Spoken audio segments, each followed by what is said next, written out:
Imagine um homem que não aceitava a morte. Não no sentido filosófico de escrever livros ou deixar estátuas, mas no mais literal e visceral possível. Ele acreditava que a juventude estava no sangue de outras pessoas, e decidiu beber. Não estamos falando de um vampiro de novela, mas de um médico real, de jaleco, bisturi e consultório respeitável. Um homem que, em vez de prescrever chás calmantes, prescrevia goles de plasma humano como se fosse vinho tinto safra 1820. Esta não é uma história de lendas medievais, nem de contos de terror.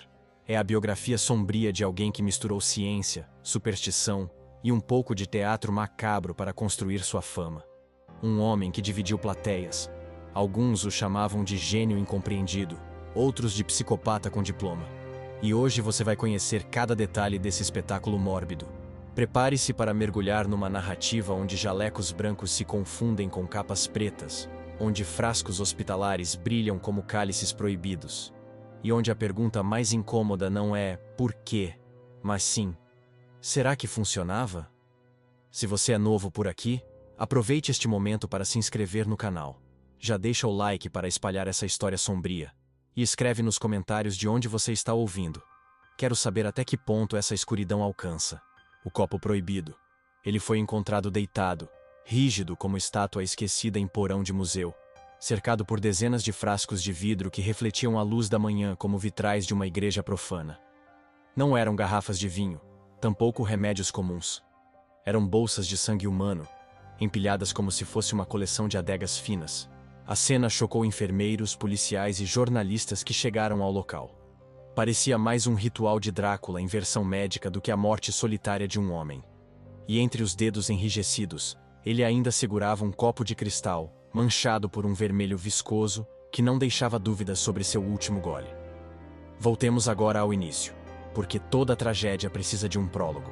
Antes de ser encontrado como personagem de filme de terror barato, ele era apenas mais um médico respeitável em sua comunidade.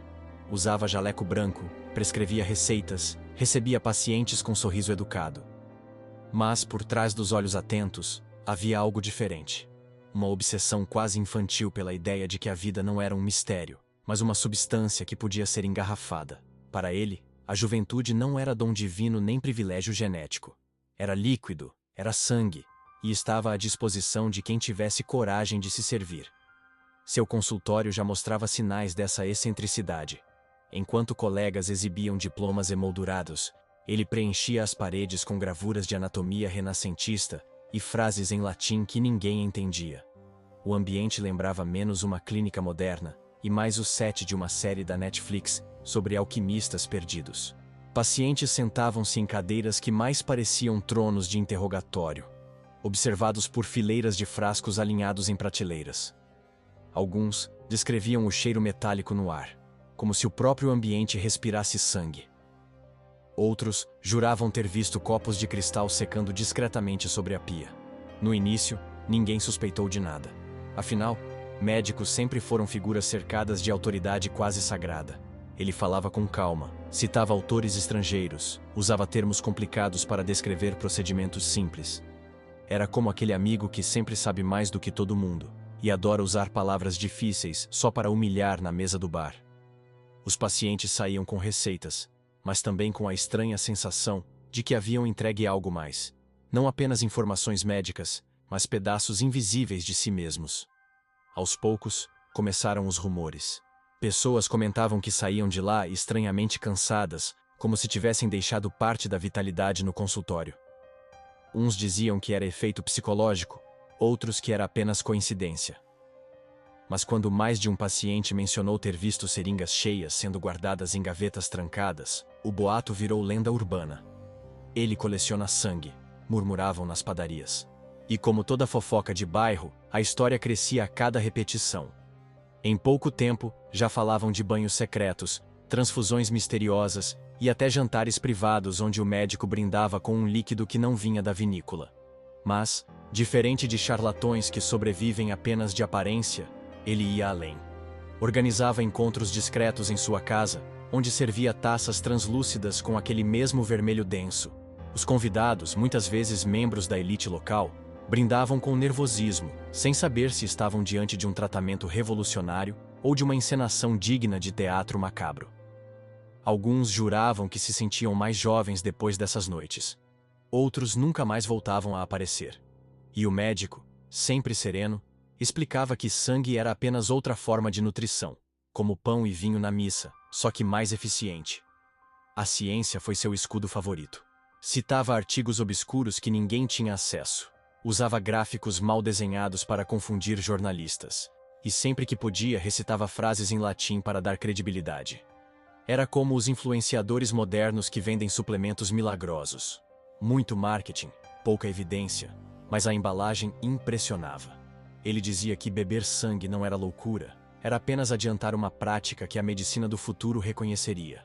E como sempre acontece, havia quem acreditasse. Afinal, todo charlatão precisa de plateia. A imprensa demorou a farejar a história.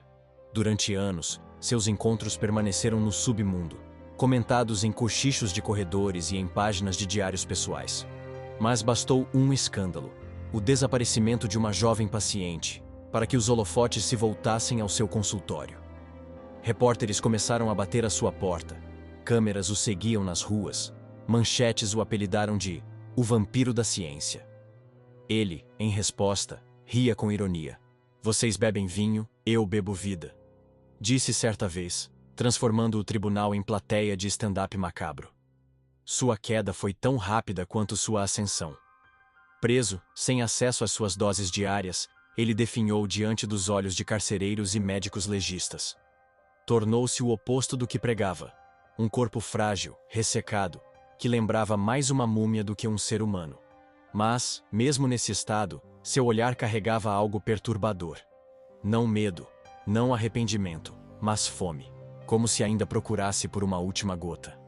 Aquele olhar, dizem, assombra até hoje os que tiveram coragem de cruzá-lo nos corredores da prisão. O mais inquietante veio depois de sua morte. Seguindo sua tradição, seguidores começaram a imitá-lo em reuniões secretas. Brindavam com taças vermelhas em porões úmidos, convencidos de que a vitalidade poderia ser transferida pelo líquido rubro. Criou-se, assim, não apenas um mito, mas um culto. O médico, mesmo morto, ainda presidia banquetes de sombras. E como toda boa lenda sombria, os detalhes se tornavam cada vez mais exagerados. Uns diziam que ele nunca morreu, apenas fingiu o fim. Outros garantiam que ainda caminhava pelas noites, de capa escura, caçando vítimas. Décadas mais tarde, quando a ciência finalmente estudou a relação entre sangue jovem e rejuvenescimento celular, seu nome voltou à tona. Visionário ou louco? Perguntavam manchetes em revistas acadêmicas.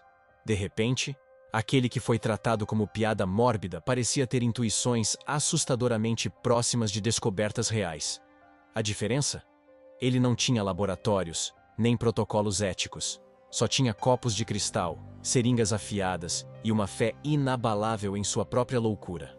Hoje, sua história é contada em peças, romances e filmes que mudam nomes, mas não escondem a essência. O médico que bebeu sangue e desafiou a morte com a mesma arrogância de quem desafia a conta de luz. Seu legado é ambíguo, entre a ciência e o ritual, entre o consultório e o altar profano, entre a sede de saber e a fome literal por sangue. É esse paradoxo que faz sua lenda nunca desaparecer. E voltamos à cena inicial. O corpo cercado de frascos, o copo na mão, o cheiro metálico impregnando as paredes. Era o fim previsível de alguém que acreditava que podia engarrafar a juventude. Mas para quem assiste de fora, a sensação é outra. De que talvez ele tenha apenas encenado o último ato, rindo de todos nós. Afinal, quem pode garantir que aquela foi realmente sua última taça? Se você tivesse vivido naquela época, teria acreditado nele? Ou teria corrido? Deixe nos comentários. Você teria coragem de brindar com um médico que vivia de sangue alheio? O começo sangrento. Ele tinha apenas 12 anos quando foi flagrado atrás do celeiro da família, com a boca manchada de vermelho. Não era suco de fruta, não era vinho roubado da despensa. Era o sangue de um porco recém-abatido. A cena foi descrita por vizinhos como perturbadora, quase ritualística. Enquanto os outros meninos brincavam de bola, ele preferia mergulhar em livros de anatomia e observar animais sangrando até a última gota. Foi nesse contraste grotesco que se plantou a semente da obsessão. O garoto que ria de piadas comuns era o mesmo que encarava o abate como espetáculo de vida e morte. No ambiente rural onde cresceu, nada parecia estranho em lidar com o sangue de animais. Era parte da rotina, do alimento, da sobrevivência. Mas havia algo diferente em seus olhos. Não o nojo, não a indiferença, mas fascínio. Cada gota escorrendo parecia uma revelação. A mãe dizia que o filho tinha vocação para médico, sem perceber que o entusiasmo não era por salvar, mas por entender como a vida se esvaía. Era como se ele fosse uma criança que, em vez de desmontar brinquedos para entender o mecanismo, desmontasse corpos de animais para descobrir o que havia dentro. Na escola, o comportamento também chamava atenção. Enquanto colegas recitavam tabuada, ele rabiscava desenhos de veias e corações. Professores o viam como prodígio precoce, mas os colegas o chamavam de esquisito. Ele não se importava. Ao contrário, parecia se divertir com a fama de excêntrico, como um personagem de série que já sabe que é protagonista da própria narrativa. Se perguntado sobre o futuro, respondia sem titubear: "Vou trabalhar com sangue." E todos riam, achando que era apenas metáfora. Quando ingressou na faculdade de medicina, sua obsessão encontrou terreno fértil. As aulas de anatomia eram para ele como parques de diversões. Onde outros estudantes desmaiavam, ele observava com calma quase religiosa. A cada dissecção, parecia confirmar sua tese secreta, que a vida não estava na alma, mas naquele líquido rubro que insistia em escorrer, quente e vital, mesmo após a morte. Era como se ele visse no sangue um evangelho, uma escritura sagrada escrita em fluidos. Mas foi durante um estágio em hospital que tudo começou a sair da sombra da excentricidade e ganhar forma prática. Ao acompanhar transfusões, percebeu que pacientes recebiam energia quase imediata após o procedimento. Para ele, não era apenas ciência, era magia confirmada diante dos olhos. Se o sangue doado curava, por que não poderia também rejuvenescer? Essa pergunta se tornou a obsessão que nunca mais largaria. E como todo obcecado, ele não apenas pensou, ele testou. Os primeiros experimentos foram disfarçados de pesquisa acadêmica. Pedia amostras extras de sangue, justificando com relatórios inventados. Colegas confiavam, afinal era aluno exemplar, o queridinho dos professores. Mas, em vez de análise em microscópio, levava os tubos para casa.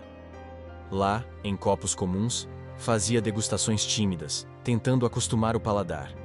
Era bizarro, grotesco, mas para ele parecia apenas lógico. Como quem experimenta dieta nova esperando descobrir a fonte da juventude. É aqui que a ironia bate forte. Enquanto os colegas sofriam com ressacas de cerveja barata, ele tinha ressacas de hemoglobina. O sabor metálico grudava na boca, mas o corpo parecia responder com energia inusitada. Se era placebo ou efeito real, ninguém sabe, mas ele acreditava. E para quem acredita, qualquer sinal vira confirmação. Aos poucos, deixou de enxergar o ato como tabu e começou a tratá-lo como rotina, parte do seu café da manhã filosófico. Não demorou para que começasse a atrair curiosos.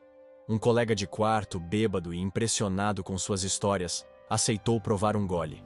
Riu, achou nojento, mas jurou sentir o coração acelerar. Foi o suficiente para alimentar a chama do mito nascente. Ele não era mais apenas estudante de medicina. Era o profeta de uma nova religião científica.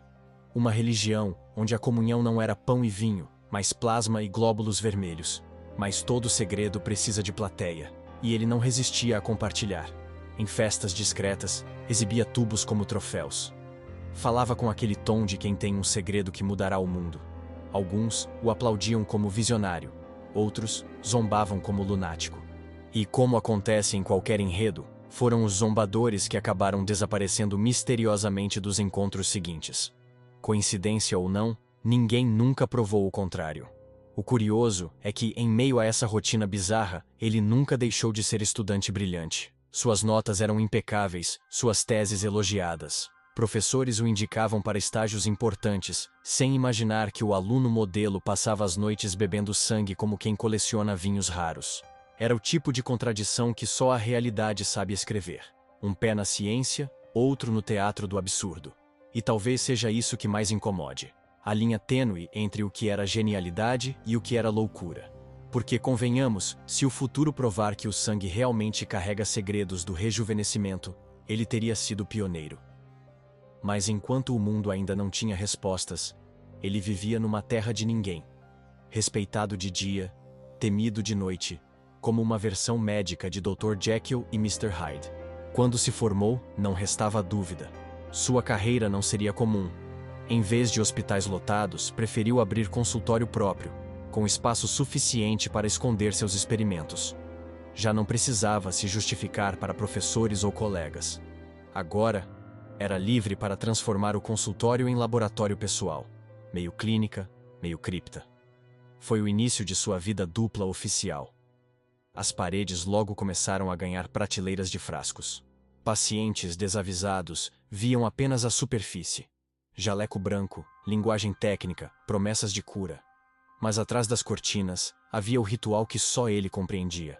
Guardava cada gota coletada como se fosse ouro líquido.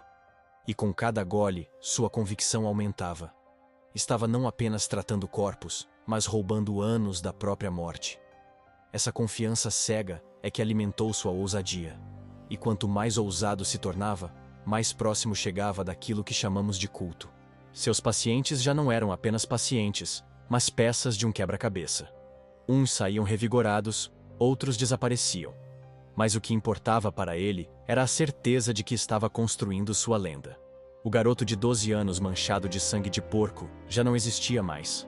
Agora, havia um médico convicto de que descobrira a fonte da juventude. E assim, a obsessão infantil se transformou em profissão de fé. Mas toda fé tem seu altar, e o dele estava prestes a se materializar em algo ainda mais sombrio. Um consultório que mais parecia templo. É para lá que a história nos leva agora. O consultório das sombras. Foi nesse lugar que a polícia entrou pela primeira vez e achou que tinha invadido um set de filme de terror em baixa iluminação. As paredes não exibiam quadros de flores, nem diplomas dourados. Estavam cobertas por prateleiras cheias de frascos que refletiam uma luz avermelhada, como lanternas japonesas de mau agouro. O chão, por sua vez, rangia como madeira de teatro antigo.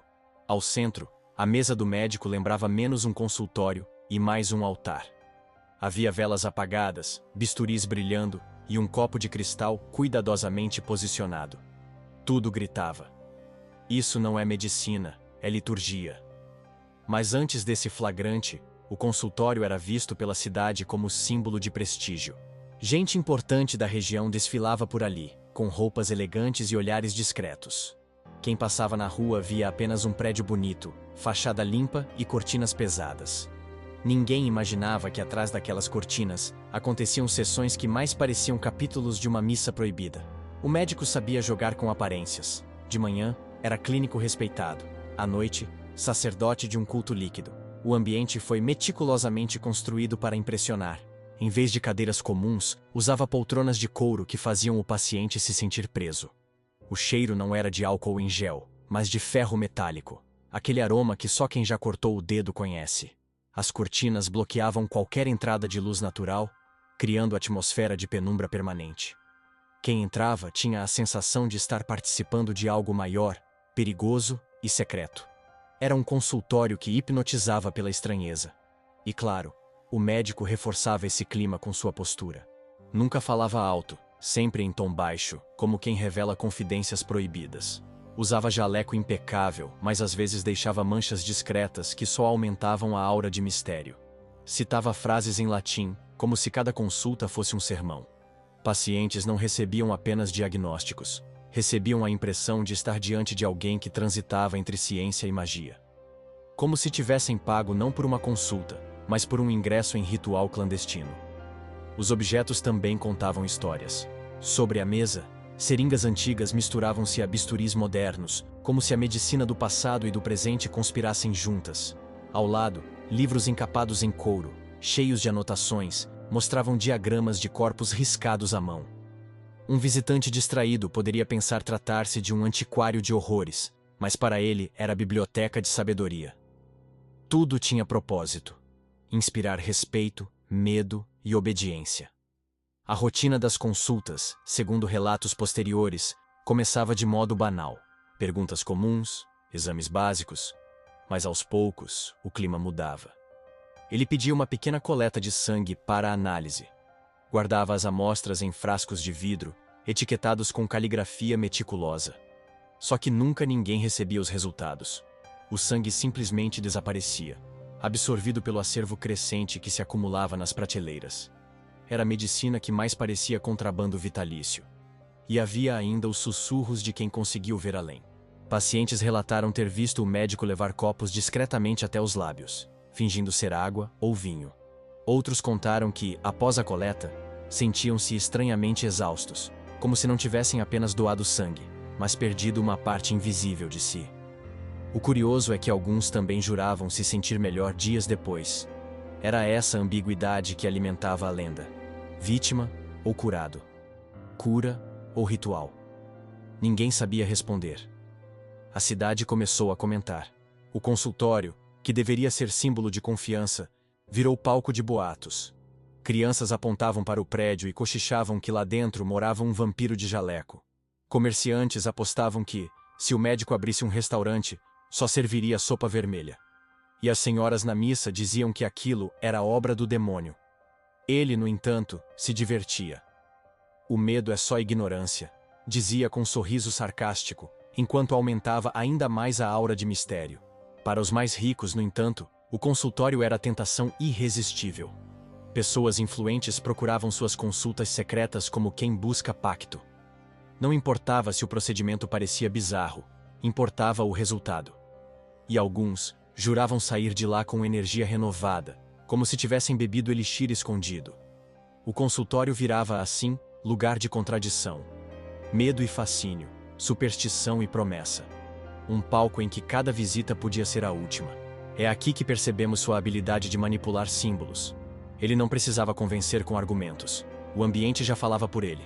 Quem entrava sentia-se pequeno, dominado, parte de um espetáculo. Era a medicina transformada em teatro. E como todo bom teatro, havia plateia disposta a aplaudir, mesmo sem entender o enredo. O consultório era menos lugar de cura e mais espaço de conversão. E quando os boatos chegaram ao ápice, a polícia finalmente se interessou. Entrou disposta a achar apenas irregularidades comuns, talvez remédios vencidos ou documentos falsos. O que encontrou foi algo muito pior. Um cenário de liturgia vermelha. Frascos demais, registros de pacientes que não batiam, instrumentos sem justificativa. Não era crime comum. Era obsessão materializada em cada canto. O escândalo se espalhou rápido. Manchetes estampavam fotos do interior do consultório, como se fosse museu de horrores. Jornalistas competiam para dar o apelido mais chocante: a Capela do Sangue, o Laboratório do Vampiro, o Consultório Maldito. Ele, claro, ria. Aproveitava cada manchete como quem recebe publicidade gratuita. Falem bem ou mal, mas falem. Parecia ser sua filosofia. Mas no fundo, sabia que o cerco se fechava. Colegas começaram a se afastar, pacientes comuns sumiram, restando apenas os mais fanáticos. O consultório, que antes fervilhava, foi se tornando refúgio silencioso. O palco ainda estava montado, mas a plateia diminuía. E isso, paradoxalmente, só aumentava sua obsessão. Quanto mais rejeitado, mais convicto se tornava de que tinha descoberto um segredo que o mundo ainda não estava pronto para aceitar. E é nesse ponto que sua vida muda de tom. Porque o consultório deixou de ser apenas cenário de consultas suspeitas e virou espaço de celebrações privadas. Festas discretas, jantares vermelhos, convidados seletos. O médico que antes atendia como clínico, agora atuava como mestre de cerimônias. E foi nesses encontros que sua lenda começou a se transformar em culto. Afinal, o consultório era apenas o primeiro ato. O verdadeiro espetáculo acontecia à noite, com taças erguidas e brindes que fariam qualquer testemunha arrepiar. E é exatamente para esses banquetes secretos que a nossa história vai agora. Entre bisturis e taças. Na sala principal, sob a luz trêmula de candelabros, ele ergueu uma taça translúcida diante dos convidados. O líquido vermelho refletia como rubi vivo, mas não vinha de vinhedos da Toscana. Era sangue humano, colhido horas antes, ainda quente o bastante para incomodar até os mais céticos. Alguns convidados fecharam os olhos antes de brindar, outros gargalharam nervosos como quem assiste a uma performance de arte contemporânea. Mas todos beberam. Ali não havia vinho. Havia um pacto silencioso entre médico e plateia. Esse momento, que mais parecia encenação de filme cult, foi descrito por testemunhas como simultaneamente repulsivo e fascinante. Um dos presentes disse sentir o coração acelerar, como se tivesse tomado energético proibido. Outro jurou dormir por dias com pesadelos. E é nessa mistura de êxtase e horror que os banquetes do médico se tornaram lendários. Não eram apenas jantares, eram rituais que borravam a linha entre medicina experimental e liturgia blasfema. A mesa estava sempre impecável. Toalhas brancas escondiam manchas que ninguém ousava identificar. Bisturis brilhavam ao lado de facas de prata, como se fossem talheres de outra dimensão. Entre pratos caros e taças de cristal, repousavam seringas discretas, lembrando a todos que aquilo não era jantar comum. Era um banquete que se equilibrava entre refinamento aristocrático e brutalidade de laboratório. O médico apresentava cada gole como se fosse sommelier. Notas de vitalidade, textura de juventude, dizia em tom sério, arrancando risadas nervosas. E, ironicamente, os convidados entravam na brincadeira. Alguns cheiravam a taça antes de beber, como se fosse safra especial. Outros descreviam sensações físicas reais ou inventadas, apenas para não parecerem menos sofisticados diante do anfitrião. Era uma mistura de ciência de botequim e teatro cabaré, com sangue como atração principal. Ninguém sabia ao certo quem eram todos os convidados. Alguns eram rostos conhecidos, advogados, artistas, até religiosos curiosos. Outros apareciam de repente e sumiam sem deixar rastro. O médico fazia questão de manter a aura de exclusividade. Participar de um desses banquetes era como entrar em clube secreto. Você não contava a ninguém, mas carregava o peso do segredo como tatuagem invisível. Há relatos de que, em certas noites, o médico fazia discursos inflamados. Falava sobre como a humanidade desperdiçava a maior fonte de poder, o próprio sangue. Dizia que as religiões bebiam vinho para lembrar sacrifícios, mas ele bebia o próprio sacrifício. Enquanto vocês rezam pela vida eterna, eu a engarrafo, teria dito uma vez. Frases como essa se espalhavam pelos corredores da cidade, transformando jantares privados em lendas públicas. O clima de cada encontro era quase hipnótico. Luz baixa, música clássica e um anfitrião que misturava a calma de professor com o carisma de líder de seita. Convidados, mesmo desconfortáveis, não conseguiam sair antes do fim. Era como binge-watching de série bizarra. Você sente nojo, mas continua assistindo. O médico sabia disso e explorava cada detalhe para manter todos presos, não apenas fisicamente, mas emocionalmente. E havia os brindes coletivos. O som das taças batendo ecoava como sinos de igreja. Só que ali o santo era outro: a juventude. O médico acreditava que cada gole era um tijolo a menos no muro da morte. E ao fazer todos participarem, ele dividia a culpa. Ninguém podia acusá-lo sem se acusar também. Era manipulação de mestre. Transformar vítimas em cúmplices. Alguns afirmavam sair desses encontros mais dispostos, pele mais viva, mente mais clara. Se era sugestão psicológica ou efeito biológico, ninguém sabe. Mas essa sensação alimentava o mito. O boca a boca espalhava a ideia de que o médico possuía segredo real. Enquanto isso, quem sentia náuseas ou adoecia simplesmente não voltava, e virava boato conveniente. Desapareceu. A seleção natural do culto acontecia no silêncio. A cidade, claro, reagiu. Rumores se multiplicaram em bares e igrejas. Uns diziam que ele era vampiro disfarçado, outros que era cientista do futuro. Alguns até afirmavam que o diabo tinha sócio de jaleco. O curioso é que, quanto mais absurda a fofoca, mais pacientes curiosos batiam à sua porta. O horror atraía tanto quanto o milagre. E ele sabia transformar o medo em marketing. É difícil não ver paralelo com a cultura pop atual. Era como se ele tivesse inventado o clube do hype, muito antes do Instagram. Quem ia aos banquetes tinha status de insider. Quem ficava de fora alimentava rumores, querendo entrar. O médico virou, sem querer, uma espécie de influenciador do século errado. Seu produto? Juventude líquida. Sua estratégia? Mistério embalado em veludo. E no meio disso, havia sempre o detalhe cruel. O sangue vinha de alguém. Alguém doou, voluntariamente ou não. Alguém ficou mais fraco para que outro pudesse brindar. Esse detalhe era convenientemente esquecido nas conversas de salão. Ninguém queria lembrar que o luxo do copo vinha do sofrimento anônimo. O médico sorria. Sabia que quanto mais as pessoas ignoravam, mais dependentes se tornavam. Os banquetes não eram apenas demonstrações, eram testes. Cada convidado, cada gole, era anotado em cadernos secretos. Ele registrava reações, descrevia sintomas, como cientista de laboratório. Só que o laboratório era sua sala de jantar. O sangue para ele não era apenas alimento. Era experimento. E os convidados, peças de xadrez em sua busca pela eternidade. E aqui está a ironia mais cruel. Muitos dos que zombavam dele em público, buscavam-no em segredo. Pessoas respeitáveis, que na missa condenavam o pecado, à noite brindavam com taças vermelhas. Essa hipocrisia era o combustível do médico. Ele não precisava de todos. Bastava dos poderosos, e enquanto tivesse eles ao seu lado, a lenda só cresceria. Mas todo espetáculo precisa de ápice, e os banquetes estavam apenas no começo. Porque logo, o médico transformaria as reuniões em algo ainda mais intenso. Não apenas beber, mas mergulhar. E é justamente para esse próximo ato que a nossa história se encaminha agora. O Clube Secreto.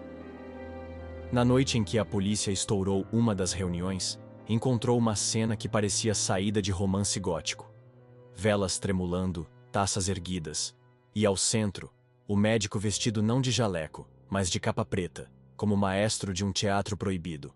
Não havia música, mas havia silêncio ritual. E cada convidado, figuras influentes da cidade, bebia devagar o líquido rubro, como quem participa de missa clandestina. A descoberta chocou não só pela prática, mas pelos rostos presentes. Ali estavam advogados, empresários, até membros da alta sociedade local. Mas antes desse escândalo, esse clube secreto funcionava nas sombras, como uma fraternidade de elite. O ingresso não era dinheiro, mas silêncio absoluto. Quem ousasse contar virava persona non grata, ou pior, desaparecia do mapa social. Para alguns, entrar nesse círculo era sinal de status. Para outros, era simplesmente curiosidade mórbida. Afinal, quem não quer se gabar de ter visto o proibido de perto? O local escolhido para as reuniões não era o consultório, mas casas discretas alugadas só para esses fins. Ambientes com paredes escuras, cortinas pesadas, tapetes que abafavam passos. Tudo para garantir sigilo. E no centro da sala, sempre a mesma mesa imponente, coberta por frascos organizados como se fossem joias. Ali, cada detalhe parecia pensado para reforçar a sensação de que se estava participando de algo maior do que um simples encontro social. O médico assumia papel de líder de seita. Não pedia fé, pedia confiança. Dizia que o sangue era a moeda mais antiga da humanidade, e que ali todos estavam apenas recuperando o que civilizações antigas já sabiam. Citava egípcios, romanos, alquimistas. Criava uma narrativa histórica que fazia cada gole parecer parte de uma tradição milenar, não de um experimento insano. Era manipulação revestida de erudição. Os rituais tinham ordem própria. Primeiro, silêncio. Depois, o brinde coletivo. Em seguida, cada participante deveria dizer uma frase sobre o que desejava da vida. Poder, juventude, saúde, beleza. Só então bebiam. O médico anotava tudo em seus cadernos, como se registrasse transações sagradas. Era mais que jantar. Era contrato. Quem participava saía com a sensação de ter assinado pacto invisível. E havia, claro, o teatro da exclusividade. Para entrar, era preciso ser convidado. Para voltar, era preciso agradar. O médico fazia questão de tratar o clube como palco seletíssimo. Não é para todos, dizia. E essa frase, como sabemos, é a isca mais poderosa.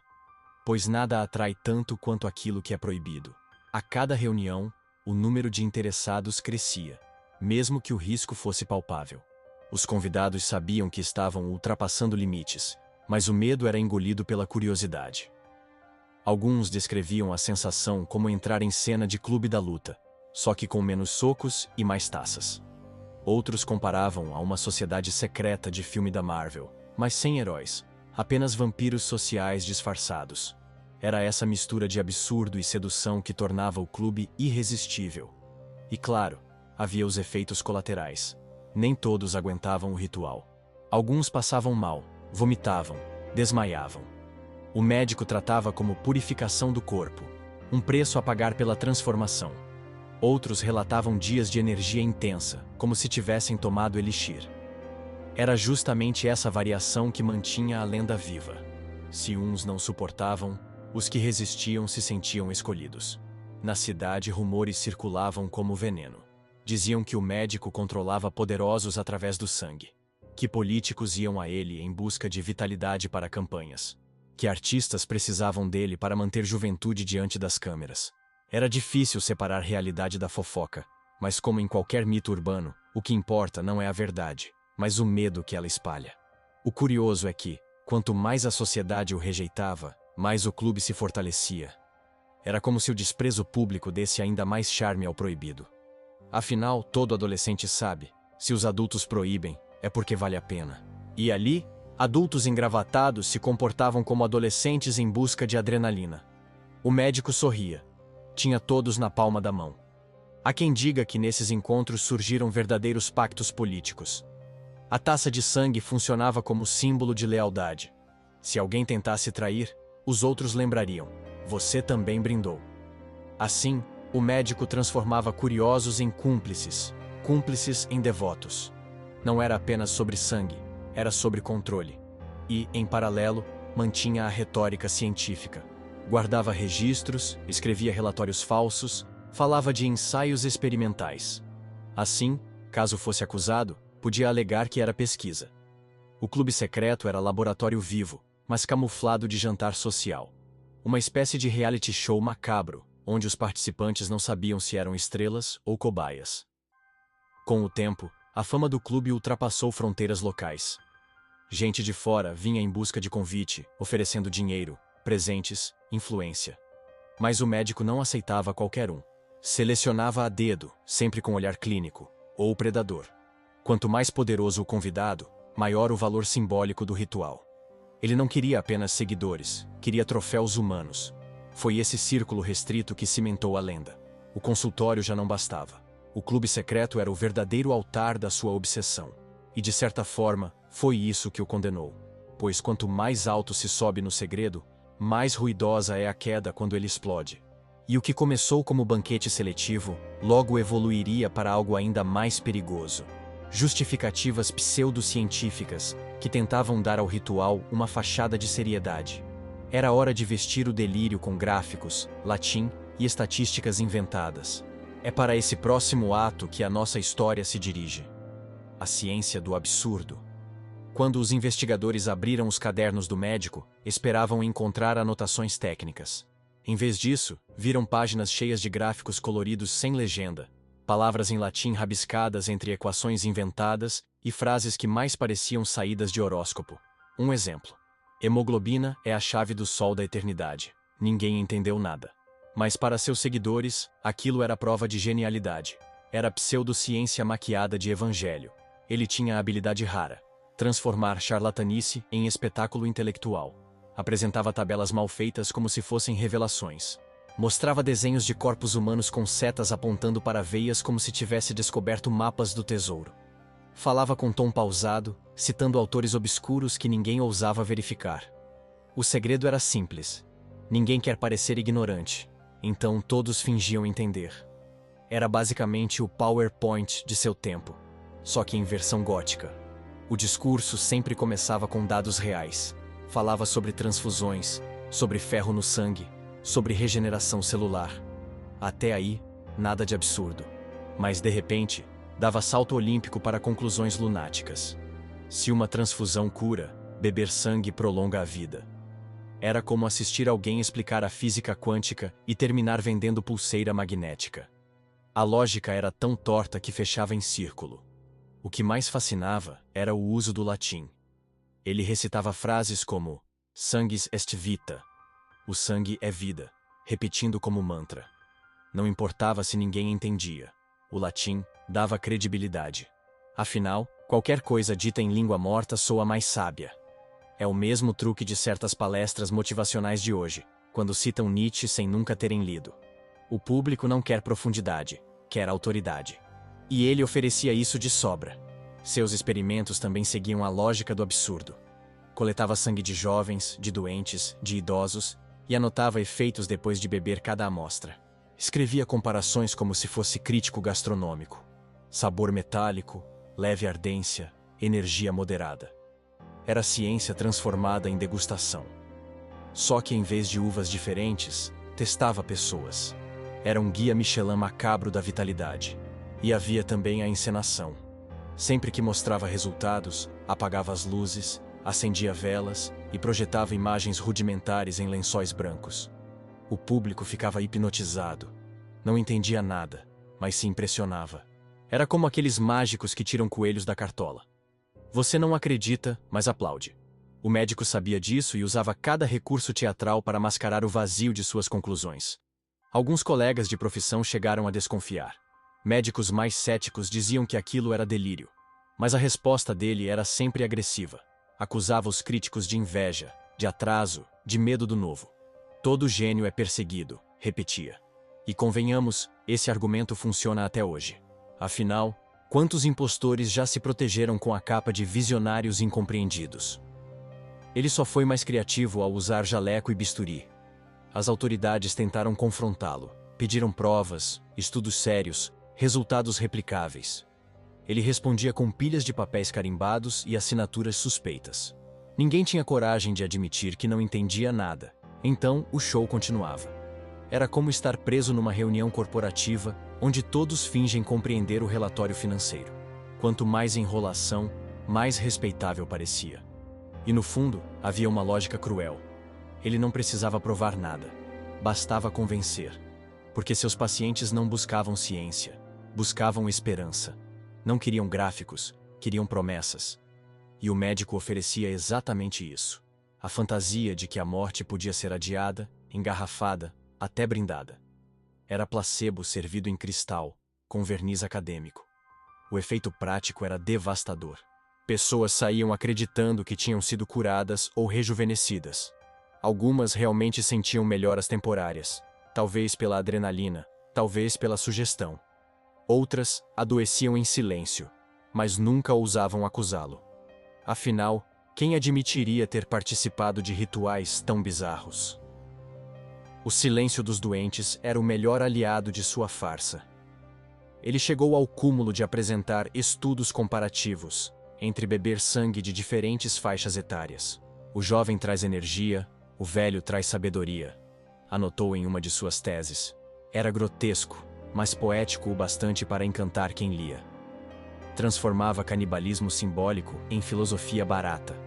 O público, ansioso por milagres, aceitava como se fosse revelação. Essa habilidade de embrulhar o absurdo em papel dourado é o que perpetuou sua fama. Não importava se outros médicos o ridicularizavam. O povo o venerava. Porque a verdade é simples. Preferimos acreditar em narrativas bonitas do que em verdades incômodas. E ele era mestre em contar histórias que disfarçavam a podridão por trás do copo. Mas todo teatro tem seu limite. E quando começaram a surgir desaparecimentos associados a seu nome, nem gráficos coloridos podiam esconder. A ciência já não bastava para justificar a quantidade de frascos acumulados. O médico que se apresentava como visionário começava a ser visto como predador. E as perguntas se tornaram inevitáveis. Onde estavam aqueles que nunca mais voltaram? Esse foi o início da queda. A ciência do absurdo, que antes funcionava como véu, agora soava como confissão. Porque todo argumento maluco tem prazo de validade. E o dele estava se esgotando. O próximo passo seria lidar com a pergunta que mais o assombrava. Seus pacientes eram voluntários ou vítimas? Pacientes ou vítimas? Quando abriram o porão de sua casa, não encontraram apenas frascos. Encontraram registros de nomes riscados com anotações frias ao lado. Forte, frágil, não resistiu. A descoberta caiu como soco coletivo. Aquelas pessoas não eram apenas pacientes em tratamento, mas peças de catálogo humano. Cada página parecia lista de supermercado macabro, descrevendo não doenças, mas utilidade. Foi nesse momento que a dúvida virou certeza. Alguns não saíram vivos do consultório. Mas voltemos alguns anos antes, quando os rumores ainda eram apenas cochichos. Os pacientes mais antigos notavam um padrão estranho. Alguns retornavam alegando se sentir jovens e renovados, enquanto outros simplesmente desapareciam sem aviso. As famílias recebiam explicações vagas, viagens repentinas, mudanças de cidade, tratamentos secretos. O médico sempre tinha justificativa pronta, convincente o bastante para evitar investigações. O silêncio era comprado pela aura de autoridade. E havia a ironia cruel. Muitos procuravam o médico justamente para prolongar a vida, mas terminavam virando estatística anônima em seus cadernos. Era como pagar caro por seguro e descobrir que a seguradora torce pelo seu acidente. Os sobreviventes contavam histórias de exaustão profunda após consultas, como se a vitalidade tivesse sido drenada. Alguns descreviam desmaios, outros relatavam dores inexplicáveis. Mas todos voltavam, porque acreditavam que o desconforto fazia parte da cura. Relatos de enfermeiros indicavam que certas coletas iam além do razoável. Não eram simples exames, mas retiradas volumosas, suficientes para deixar qualquer um debilitado. O médico dizia que era teste clínico avançado. A linguagem científica mascarava a violência, e os pacientes confiantes na figura de jaleco aceitavam. Afinal, quem ousa questionar a autoridade médica? Era a manipulação perfeita. Vestir a loucura com uniforme de confiança. Houve casos ainda mais perturbadores. Um jovem relatou que, após consulta, acordou com marcas de agulha em locais que não lembrava ter mostrado. Outro afirmou ter perdido consciência por horas dentro do consultório. Ao contar, foi ridicularizado como histérico. E é assim que mitos se protegem, transformando vítimas em piada. O médico sabia que ninguém acreditaria em histórias que soassem absurdas demais para serem verdadeiras. As famílias que ousavam questionar eram silenciadas por documentos bem elaborados. Certidões, cartas de pacientes viajando, até diagnósticos falsificados. O médico mantinha rede de contatos suficiente para criar papelada convincente. E assim, os desaparecimentos eram engolidos pelo sistema. O que não tinha explicação virava apenas boato. E boatos, como sabemos, são fáceis de descartar em tribunais. Enquanto isso, os que sobreviviam tornavam-se propagandistas involuntários. Me sinto mais jovem, diziam. Ele tem método secreto. Esse tipo de relato funcionava como propaganda boca a boca. Ninguém falava dos que sumiam, falavam apenas dos que saíam sorrindo. E como toda boa manipulação, a exceção era vendida como regra. O médico construiu reputação sobre omissões, transformando vítimas em invisíveis. O curioso é como esse padrão ecoa até hoje. Quantos charlatões vendem promessas milagrosas e ignoram os fracassos? Quantas vezes ouvimos só os casos de sucesso enquanto os outros são apagados? O médico foi apenas precursor de marketing obscuro. Seu produto não era dieta ou suplemento, mas sangue humano. Sua estratégia era a mesma: destacar vitórias, enterrar derrotas. E havia os seguidores fanáticos, pessoas que juravam que o desconforto era sinal de eficácia. Se dói, é porque funciona, diziam. Essa mentalidade masoquista alimentava o ciclo. Os pacientes se tornavam cúmplices, convencidos de que participar do ritual era privilégio. O médico sorria. Sabia que não precisava convencer todos, apenas os mais fiéis. E esses fariam o trabalho de protegê-lo. O mais sinistro foi o padrão dos desaparecidos. Jovens, geralmente saudáveis, sem vínculos fortes na cidade. Gente que podia sumir sem levantar alarde. O médico selecionava suas vítimas com precisão cirúrgica. Era predador disfarçado de protetor. O consultório não era só clínica, era armadilha. Quem entrava podia sair revigorado ou nunca mais ser visto. Uma roleta russa pintada de ciência. A polícia demorou a conectar os casos. Cada desaparecimento parecia isolado. Foi só quando investigaram em conjunto que o mosaico apareceu. E no centro, sempre o mesmo nome. Mas até então, ele já tinha se transformado em figura quase intocável. Sua reputação era escudo, e a ideia de questioná-lo parecia heresia médica. A cidade oscilava entre medo e fascínio, incapaz de decidir se o homem era gênio ou assassino. E como toda lenda, os boatos ganhavam versões ainda mais macabras. Diziam que ele armazenava corpos em câmaras frias, que fazia banhos de sangue como Cleópatra, que vendia frascos a milionários estrangeiros. Ninguém sabia o que era verdade, mas cada exagero apenas reforçava sua imagem. Era o monstro que todos temiam, mas que alguns ainda procuravam em segredo. O paradoxo perfeito para a sobrevivência do mito. A cada denúncia, surgia uma defesa. Ele apresentava laudos, documentos, testemunhos de pacientes satisfeitos. A justiça hesitava, a opinião pública se dividia. Uns o chamavam de visionário incompreendido, outros de vampiro com diploma. Esse jogo de espelhos prolongou sua carreira, permitindo que continuasse a manipular, colher e brindar. Enquanto a verdade se escondia nas sombras, o espetáculo continuava. E no fim, a questão permanece. Eram pacientes ou eram vítimas? Talvez fossem ambos. Talvez o segredo do médico tenha sido justamente transformar vítimas em pacientes e pacientes em vítimas, embaralhando tudo até ninguém mais saber a diferença. E é exatamente essa linha borrada que alimentava o terror em torno do seu nome. Mas a fronteira entre rumor e escândalo logo seria rompida. Porque o próximo ato não seria mais em salas escuras ou porões secretos, seria público, notório, impossível de esconder. E começaria com o mais escandaloso de seus eventos: o Banquete Vermelho. O Banquete Vermelho. Na noite em que os vizinhos ouviram risadas e brindes vindo de dentro da casa do médico, não imaginaram que testemunhavam o evento mais bizarro da cidade. Pela janela entreaberta, viram sombras erguendo taças que brilhavam em vermelho vivo. Não era vinho. Quando a polícia entrou dias depois, encontrou a toalha da mesa ainda manchada, como se tivesse sido tingida com tinta carmim. Mas não era tinta. Era sangue humano servido como prato principal de um jantar que misturava luxo e pesadelo. O Banquete Vermelho foi o ápice de sua ousadia. Até então, seus rituais eram discretos, quase clandestinos. Mas naquela noite, resolveu transformar tudo em espetáculo. A mesa estava impecavelmente posta, talheres de prata, velas acesas, cristais polidos. No entanto, o centro da atenção não eram os pratos, mas os frascos. Em vez de vinho, cada garrafa continha sangue de diferentes tipos, etiquetados como se fossem rótulos de safra. Um catálogo macabro de colheitas humanas. Os convidados chegaram de carruagens luxuosas, vestindo roupas elegantes, como se fossem a uma ópera. Mas não entravam em teatro. Entravam em câmara ritual.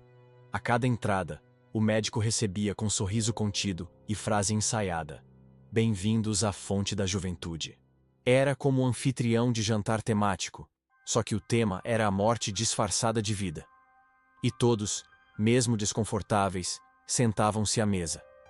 Afinal, ninguém queria ser o primeiro a recusar convite tão exclusivo. O início seguiu o protocolo social. Conversas educadas, risos nervosos, música ao fundo. Mas logo o tom mudou. O médico apagou parte das luzes, deixando a sala em penumbra. Com gestos cerimoniais, começou a servir taças cheias de líquido espesso, derramado lentamente como quem serve vinho raro. O som do líquido batendo no cristal parecia bater no coração de cada convidado. Silêncio absoluto dominava a sala. O primeiro brinde foi quase teatral. "A juventude que não se perde, apenas se transfere", declarou, erguendo a própria taça. Alguns hesitaram, outros beberam de imediato. O gosto metálico fez muitos engasgar. Mas, diante dos olhares, todos engoliram. Porque ali, mais do que experiência, havia pressão coletiva. Ninguém queria parecer fraco. Era a psicologia de rebanho, funcionando em sua versão mais grotesca. E então começou a parte mais perturbadora. Entre pratos e conversas, o médico contava histórias sobre antigos imperadores que se banhavam em sangue, sobre alquimistas que buscavam elixires. Cada narrativa servia de desculpa para a próxima rodada de taças. O jantar não era refeição, era catequese. A comida era apenas adereço, o sangue, o verdadeiro prato principal. E cada gole parecia transformar a sala em teatro romano. Relatos dizem que alguns convidados sentiram euforia. Riram alto, dançaram, aplaudiram. Outros ficaram pálidos, nauseados, com olhos arregalados. O contraste era grotesco. Parecia festa de formatura misturada a funeral. O médico, no entanto, mantinha calma. Anotava em seus cadernos quem resistia, quem fraquejava. Cada reação era dado valioso para sua obsessão científica. O banquete era laboratório vivo. O mais irônico é que muitos dos presentes eram pessoas respeitáveis. Gente que, de dia, pregava moralidade em palanques ou igrejas, mas naquela mesa, brindavam como cúmplices de crime ritual. O médico sabia explorar essa hipocrisia. Vocês também bebem, dizia. Assim, transformava testemunhas em prisioneiros do próprio segredo. A vergonha era sua arma mais afiada. A cidade começou a desconfiar no dia seguinte. Carros caros saindo tarde, empregados cochichando, manchas misteriosas nas roupas dos convidados. Boatos correram como fogo. Eles beberam sangue, sussurravam nas praças. Quanto mais absurdo parecia, mais gente acreditava. Porque a imaginação popular sempre acrescenta sal às feridas. O banquete vermelho virou lenda instantânea. E como sempre, o médico não recuou. Em vez de negar, insinuava. Dizia frases enigmáticas como: a ciência tem seus sacrifícios, ou há verdades que só os corajosos descobrem. Era marketing perfeito. Quanto mais negava claramente, mais alimentava o mito. O banquete deixou de ser evento único e passou a ser símbolo de seu culto. Mas os riscos também cresceram. Um dos convidados adoeceu gravemente dias depois, espalhando rumores de que o sangue estava contaminado. Outro desapareceu sem deixar rastros. Esses incidentes chamaram a atenção da imprensa e das autoridades. O banquete, que deveria ser triunfo, transformou-se em evidência contra ele. O espetáculo saiu do controle. Mesmo assim, ainda houve quem defendesse. É apenas metáfora, diziam. Ele não bebeu sangue, era performance.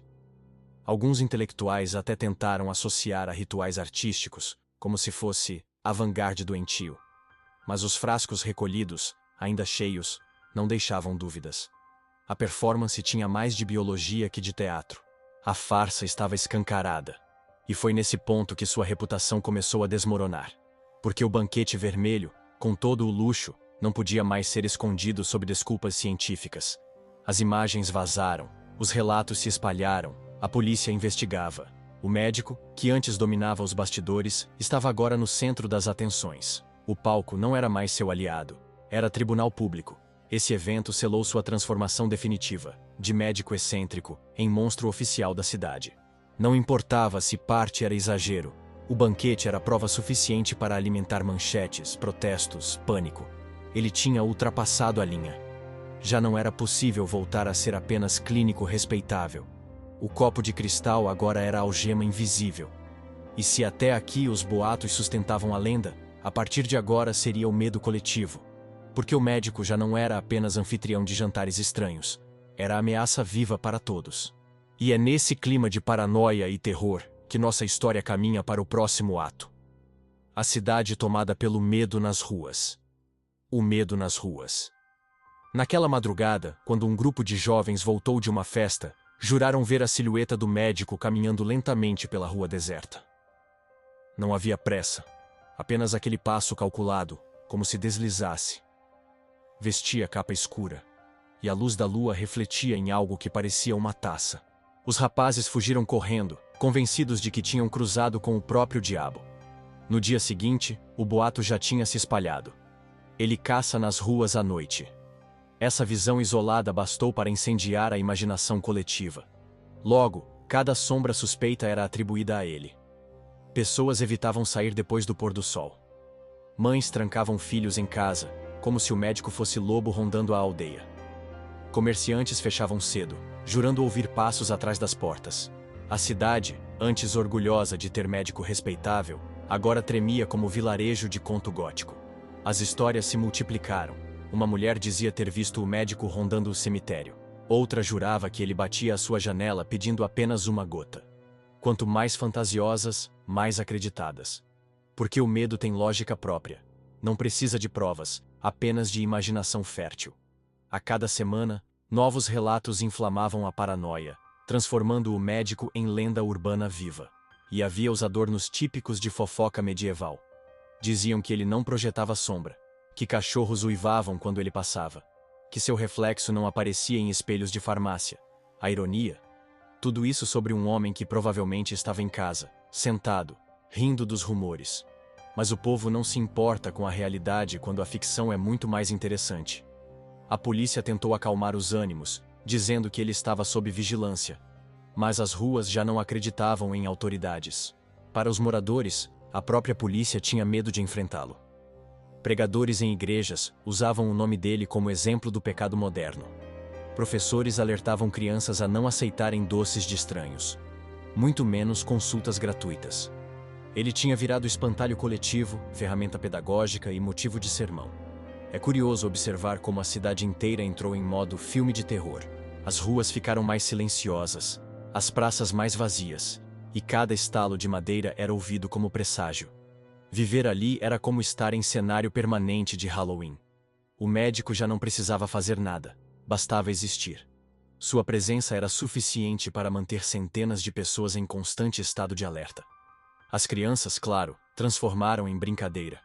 Jogavam coragem, desafiando-se a andar até a porta do consultório à noite. Algumas batiam e corriam, outras juravam ouvir risadas atrás das cortinas. Para elas, era apenas jogo. Para os adultos, pesadelo.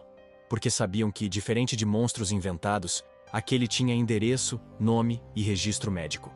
O monstro era de carne, jaleco e papelada.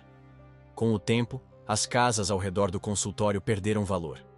Ninguém queria morar ao lado do vampiro da ciência. Corredores inteiros ficaram desertos. Era como se a doença se espalhasse. Não era enfermidade física, mas medo social. A presença dele corroía até a economia. Um bairro inteiro amaldiçoado pela fama de um homem. E como em toda boa tragédia, havia os que exploravam a situação. Vendedores ambulantes começaram a oferecer crucifixos, alho e amuletos. Igrejas enchiam prometendo proteção. O medo era mercado, e o médico, mesmo sem saber, virou o melhor garoto propaganda de produtos contra ele mesmo. O terror coletivo movimentava negócios. Alguns intelectuais tentaram racionalizar. Isso é histeria coletiva. Escreveram em jornais. Mas o efeito foi nulo. Porque racionalidade não compete com imaginação. Quando você acredita que um médico bebe sangue, todo barulho vira prova. Cada acidente, cada sumiço, era automaticamente conectado ao nome dele. Virou comodidade. Não era mais preciso investigar, bastava culpar o vampiro de jaleco. E a cada boato, sua imagem crescia. Quanto mais medo, mais poder simbólico. O médico já não era homem, era mito. Mito que atravessava becos, que paralisava festas, que fazia crianças chorarem e adultos fecharem janelas cedo demais. Em poucas semanas, a cidade parecia ter regredido séculos, como se vivesse sob domínio de superstição medieval. É quase poético notar. Um homem que queria derrotar a morte conseguiu, de certa forma, se tornar imortal em rumores. Mesmo sem aparecer, sua figura pairava sobre todos. Ele não precisava mais de banquetes ou rituais. O medo o alimentava. E, paradoxalmente, esse era o combustível mais duradouro de todos. O terror coletivo substituiu o sangue como sua fonte de poder. Mas nem todo poder é invisível. Logo, o medo se materializaria em ações concretas. Protestos, pichações, ameaças. A cidade começaria a reagir não apenas com sussurros, mas com gritos. O médico que viveu de sombras seria forçado a encarar a luz. E é justamente nesse momento de transição, do boato para o confronto aberto, que a nossa história avança para o próximo ato: a queda dos segredos. A queda dos segredos. Quando os repórteres arrombaram o consultório com a polícia, não precisaram inventar metáforas. Bastava descrever: prateleiras lotadas de frascos rubros, cadernos rabiscados com nomes riscados, e no centro da mesa, um cálice ainda manchado. A imagem foi publicada em primeira página no dia seguinte, estampada com o título O Vampiro da Ciência. O segredo que ele cultivara por anos não apenas ruía, era exibido em bancas de jornal como espetáculo de horror. Até então, ele tinha sobrevivido à base de boatos. Rumores vinham e iam, sempre abafados por falta de provas. Mas agora havia evidência física, fotos circulavam, testemunhas falavam, enfermeiros confessavam. Era impossível apagar. A máscara de médico respeitável caiu em tempo recorde. A cidade que antes cochichava agora gritava: assassino, monstro! O consultório virou ponto turístico macabro, visitado por curiosos que queriam ver de perto a cena do crime. E como todo escândalo, a imprensa tratou como novela. Manchetes diárias, caricaturas, charges. Alguns jornais publicavam cronogramas dos banquetes secretos, como se fossem agenda cultural. Outros investigavam possíveis cúmplices, ampliando a paranoia. O médico, que sempre adorou encenação, Agora via sua vida transformada em série aberta ao público, só que sem roteiro sob seu controle. Ele reagia com ironia. Em entrevistas rápidas ria, dizia frases de efeito: "Vocês bebem vinho, eu bebo vida." Para alguns, parecia confessionário debochado. Para outros, apenas mais um show. Mas esse sarcasmo não o ajudava mais. Se antes fortalecia sua aura de mistério, agora funcionava como corda em volta do pescoço. A opinião pública não queria charme, queria condenação. Os ex-pacientes começaram a falar. Relatavam coletas estranhas, desmaios, convites suspeitos para reuniões noturnas. Cada depoimento adicionava peça ao quebra-cabeça. O que antes era mito, virou mosaico de provas. E como sempre acontece, muitos que antes eram cúmplices, aproveitaram o momento para se declarar vítimas. O médico descobriu que a lealdade, assim como o sangue, escorre rápido quando a polícia aparece. E havia ainda os documentos apreendidos, laudos falsificados, identidades trocadas, assinaturas duvidosas. Tudo corroborava que não era apenas excentricidade, era fraude planejada. Os investigadores exibiam como troféus, e a cada coletiva de imprensa, a reputação dele descia mais um degrau. Não havia volta. O segredo tinha virado espetáculo nacional. Na cidade, a atmosfera era de catarse. Gente que antes se escondia atrás de cortinas, agora desfilava nas ruas, exigindo justiça. Paredes foram pichadas com insultos, bonecos de pano vestidos de jaleco eram queimados em praças. O médico, que já controlara o imaginário coletivo pelo medo, agora era controlado pela fúria popular. A cidade respirava vingança. É curioso notar como, nesse momento, ele ainda acreditava no mito pessoal. Em cartas escritas na prisão, dizia ser visionário incompreendido. Insistia que no futuro seria reconhecido como pioneiro. Talvez acreditasse de verdade, talvez fosse apenas último ato teatral. Mas o fato é que, enquanto ele escrevia, o mundo o pintava como monstro. Ninguém queria nuance, queria um vilão claro. E a imprensa não perdoava. Revistas o retratavam com presas afiadas. Jornais sensacionalistas inventavam histórias extras. Que ele dormia em caixão, que mantinha cadáveres escondidos, que tinha pacto com seitas. A linha entre verdade e exagero já não importava. O essencial era vender edições. E nada vendia mais que o médico vampiro. Colegas de profissão o renegaram rapidamente. Médicos que antes elogiavam sua inteligência, agora fingiam nunca tê-lo conhecido. Universidades apagaram registros, clínicas destruíram documentos. O isolamento era total. Ele havia se tornado símbolo de vergonha coletiva. E, paradoxalmente, essa exclusão só reforçava a imagem de monstro solitário, alimentando ainda mais a lenda. O curioso é que quanto mais o atacavam, mais fãs secretos surgiam. Cartas de admiradores eram enviadas à prisão. Grupos de jovens começaram a imitá-lo em festas particulares, brindando com taças de vinho fingindo ser sangue. O escândalo, em vez de enterrar, amplificava a mitologia. O segredo havia caído, mas das ruínas nascia culto. Esse culto paralelo incomodava tanto quanto os crimes. Porque mostrava que, para alguns, o médico não era vilão, mas mártir da ciência proibida. Era como se a sociedade tivesse criado duas narrativas simultâneas. De um lado, o assassino, do outro, o profeta. Essa duplicidade garantiu que sua memória nunca fosse esquecida. Mas, no tribunal, não havia espaço para lendas. Havia apenas acusações, provas e juízes. E foi nesse palco frio e iluminado que ele teria de encenar sua última grande defesa. A queda dos segredos preparou o terreno para o espetáculo final. O julgamento da loucura. O julgamento da loucura. Quando ele entrou no tribunal pela primeira vez, não parecia réu. Parecia estrela de cinema em pré-estreia. Cabelos penteados, sorriso contido, e nas mãos algemadas, ainda fazia o gesto de erguer taça invisível, provocando risadinhas nervosas da plateia. Alguns esperavam ver homem acabado, encontraram showman. E foi nesse palco iluminado que o médico decidiu encenar sua última grande peça. Não a defesa de um inocente, mas a performance de um gênio incompreendido. O julgamento foi transformado em espetáculo nacional. As cadeiras lotavam dias antes, ingressos falsos eram vendidos nas ruas. Jornalistas transmitiam cada palavra. Rádios interrompiam programas para atualizar depoimentos. Era como um reality show jurídico, mas com jaleco e sangue em vez de confinados e paredão. Todos queriam assistir, não pela justiça, mas pelo drama. A promotoria abriu com força, descrevendo cada vítima, exibindo frascos como se fossem provas de exposição macabra. Este homem não é médico, é predador, declarou o promotor. O público aplaudiu como torcida em estádio. Para eles, não importavam nuances, importava sangue, dessa vez, metafórico. O tribunal era coliseu, e o médico, gladiador cercado de feras. E então veio sua vez de falar. Ele não se defendeu como inocente. Declarou-se visionário. Vocês bebem vinho, eu bebo vida. Disse, arrancando risos nervosos.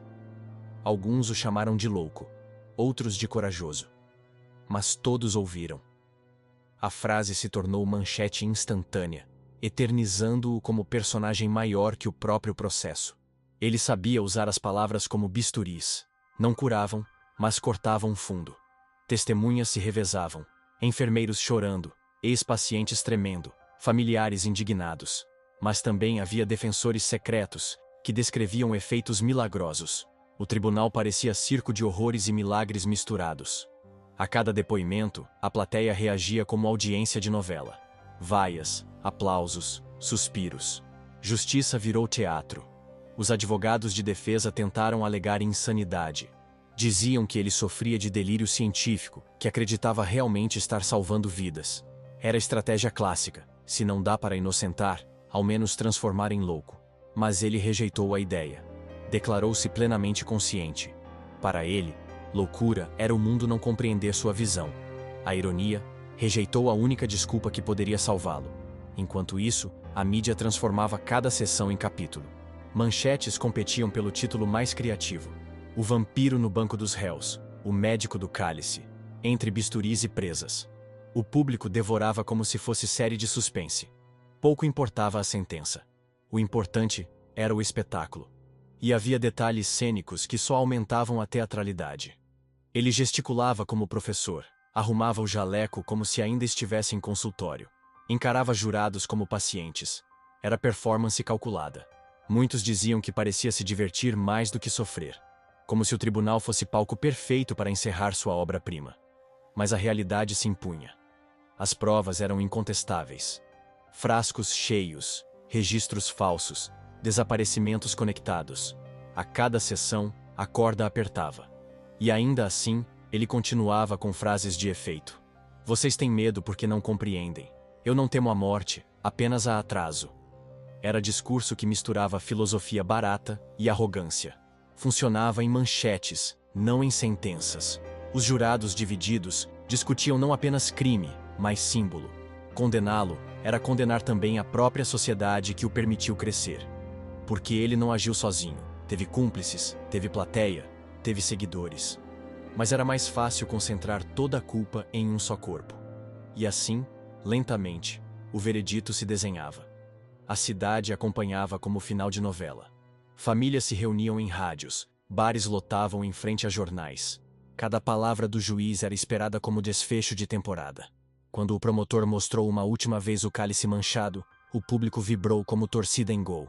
O tribunal não era mais espaço de justiça, era catarse coletiva. No último dia, ao ouvir a sentença, ele não tremeu, não chorou, sorriu. A história me absolverá, declarou. A frase ecoou como profecia ou delírio, dependendo de quem ouvia. Para uns, prova de loucura, para outros, desafio final. Mas todos sabiam que, independentemente da pena, ele já havia se tornado imortal em narrativa. A condenação foi pesada, como esperado. Anos de prisão, perda da licença médica, confisco de bens. Mas nada disso parecia atingi-lo. Caminhou algemado com a mesma calma com que servia taças. Para ele, a sentença não era fim, mas capítulo. O verdadeiro veredito não estava no tribunal, mas no tempo. E assim terminou o julgamento. Mais espetáculo do que justiça, mais mito do que sentença. A cidade respirou aliviada, mas o vazio ficou. Porque monstros, quando caem, deixam sempre rastro de fascínio. O médico, atrás das grades, ainda era assunto em cafés, jantares e igrejas. Ele havia perdido a liberdade, mas ganhado eternidade simbólica. E é nesse ponto que nossa história segue, para dentro das celas, onde o médico, privado de sangue, começaria a definhar. A partir daí, o espetáculo mudaria de palco: o cárcere e a obsessão. Quando abriram a cela certa manhã, encontraram-no curvado no canto, pele colada aos ossos, olhos fundos como cavernas e lábios rachados murmurando: só mais um gole. Não havia mais taças de cristal, nem convidados ilustres, nem consultório de luxo. Restava apenas um homem encolhido, preso em abstinência de sua própria loucura. Os carcereiros, acostumados a ladrões e assassinos, diziam nunca ter visto alguém definhar tão rápido. Parecia que o cárcere o matava não pelo isolamento, mas pela falta do líquido que chamava de vida. Nos primeiros dias, ele tentou manter o espetáculo. Caminhava ereto, conversava com outros presos, dizia que tudo não passava de mal-entendido. Chegava a improvisar palestras no pátio, recitando frases em latim para a plateia improvisada. Alguns detentos até o respeitavam, encantados pelo carisma. Mas o encanto não durou. Quando os primeiros sinais de fraqueza surgiram, a máscara caiu. O corpo não obedecia mais ao teatro. A falta de sangue afetava tudo. O vigor que exibia em banquetes desapareceu. Sua pele ficou acinzentada, os cabelos caíram em tufos, as unhas quebradiças denunciavam fragilidade.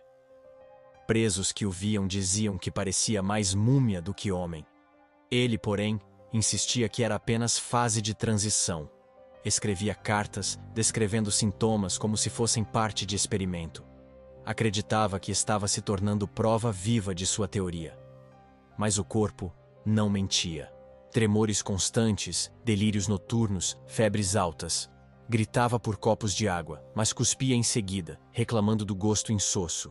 Para ele, nada substituía o que perdera. Era como alcoólatra privado de garrafa, mas em versão grotesca. Os médicos da prisão anotavam síndrome psicótica, mas os guardas tinham explicação mais simples. Ele está morrendo de sede de sangue. Ainda assim, não perdeu o hábito de teatralizar. Transformava cada visita médica em conferência, cada conversa em sermão. Vocês zombam, mas verão, dizia. E escrevia frases grandiosas em papéis que nunca chegavam a lugar algum. Se eu morrer, provarei que o sangue é a ponte. O delírio era sua última trincheira. Onde não havia público, ele inventava. O cárcere se tornou palco imaginário. Os outros presos, no início curiosos, depois passaram a temê-lo. Muitos evitavam contato, dizendo que seus olhos brilhavam de forma anormal.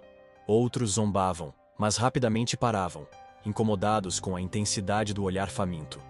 Ele já não era apenas homem em cela, era fantasma vivo. Um corpo que se arrastava, mas uma presença que dominava o espaço. O mais perturbador era seu ritual improvisado. Arranhava os dedos até sangrar e lambia discretamente. Guardas o pegaram mais de uma vez, chupando o próprio braço. Um ato de desespero que beirava a autodestruição. O médico que antes colecionava frascos alheios, agora reduzia-se ao próprio corpo como única fonte. Era ironia cruel. Tornou-se vítima de sua obsessão. Mesmo assim, seguidores ainda o visitavam. Cartas chegavam com mensagens de apoio, alguns oferecendo dinheiro para que conseguisse sangue na prisão. Rumores diziam que guardas corruptos levavam pequenos frascos escondidos. Ninguém provou, mas os boatos alimentavam a ideia de que, mesmo atrás das grades, ele ainda mantinha influência. E isso bastava para preservar o mito. Com o passar dos meses, a transformação foi completa. Já não era o médico charmoso das manchetes, mas figura cadavérica que assombrava corredores. Guardas se revezavam para evitar que morresse sem vigilância. Mesmo assim, sua presença parecia contagiar. Vários presos relataram pesadelos, acordando suados, jurando ouvir sussurros noturnos vindos da cela. Ele tinha perdido o corpo, mas ganhado aura sobrenatural. E havia as cartas finais. Nelas, escrevia sobre renascer pelo sangue, profetizando que sua morte seria apenas passagem. Misturava ciência barata, misticismo e poesia mórbida. Alguns trechos lembravam mais diário de profeta do que anotações de condenado. O cárcere, que deveria silenciá-lo, apenas lhe deu mais páginas para reforçar a lenda. Até hoje, estudiosos debatem se eram devaneios ou manipulação calculada. Quando finalmente morreu, o corpo parecia de velho decrépito, embora tivesse idade muito menor. Era pele sobre ossos, olhar vidrado, boca semicerrada como quem ainda pedia o último gole. A notícia correu rápido. O vampiro da ciência estava morto. Mas em vez de alívio, muitos sentiram calafrio. Porque sua morte não matou o mito, pelo contrário, o multiplicou. O enterro foi discreto, mas nem isso escapou de rumores. Alguns diziam que o caixão estava vazio. Outros juravam que, dias depois, viram sua figura rondando cemitérios. O cárcere havia destruído o homem, mas libertado a lenda.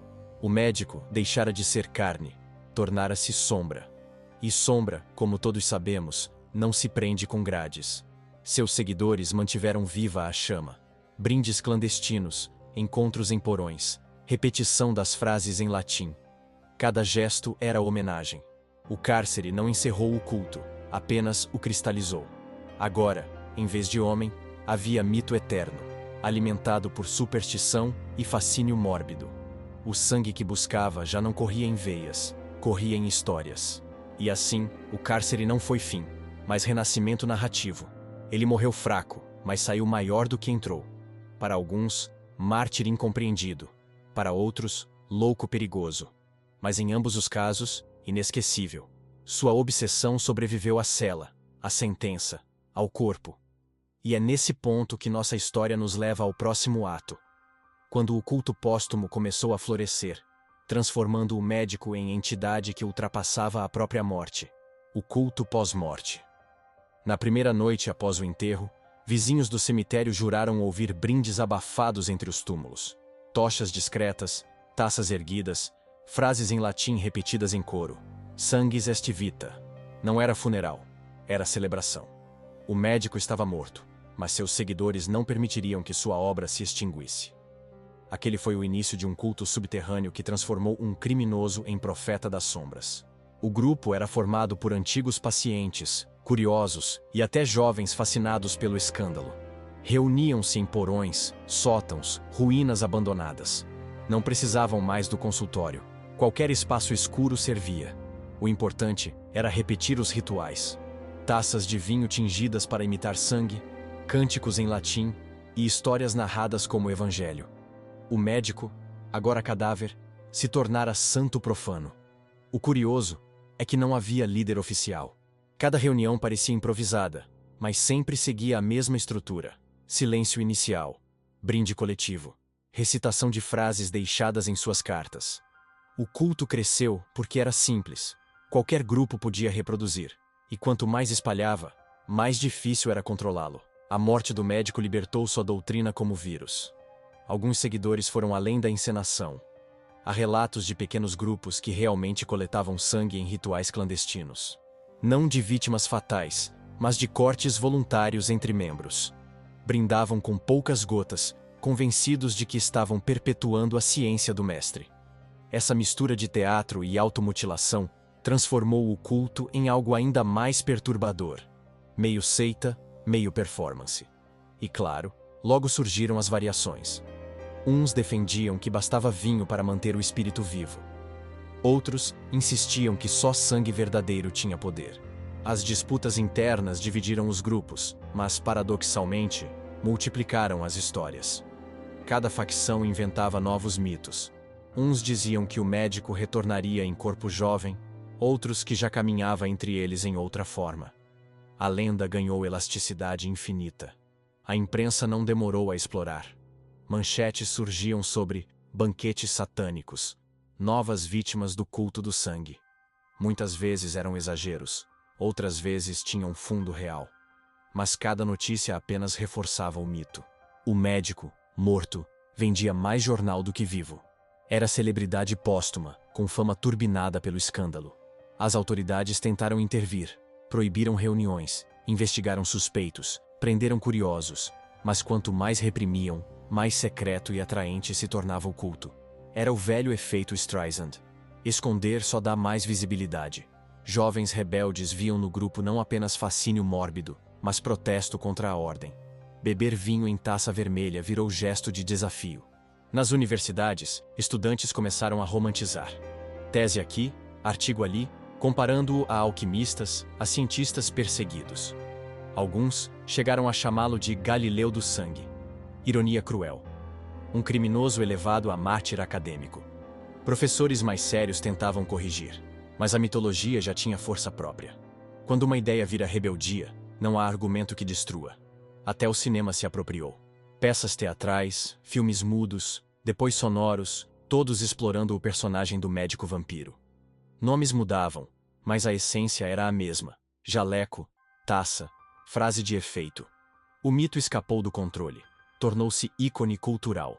As pessoas compravam ingressos para rir e se assustar, mas sem perceber, mantinham viva a chama de sua memória. O culto também se infiltrou em festas populares. Jovens faziam brincadeiras em cemitérios, imitando brindes do médico. Baladas temáticas vendiam coquetéis vermelhos em sua homenagem. O que nasceu como seita sombria virou também produto cultural.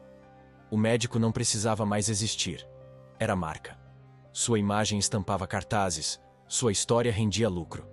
Mas, por trás da diversão, havia sempre núcleos sérios. Pessoas que realmente acreditavam que beber sangue rejuvenescia.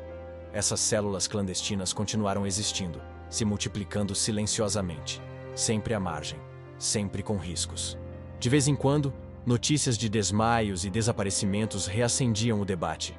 O fantasma do médico permanecia ativo, alimentado pela própria obsessão que o matou. E aqui está a ironia maior.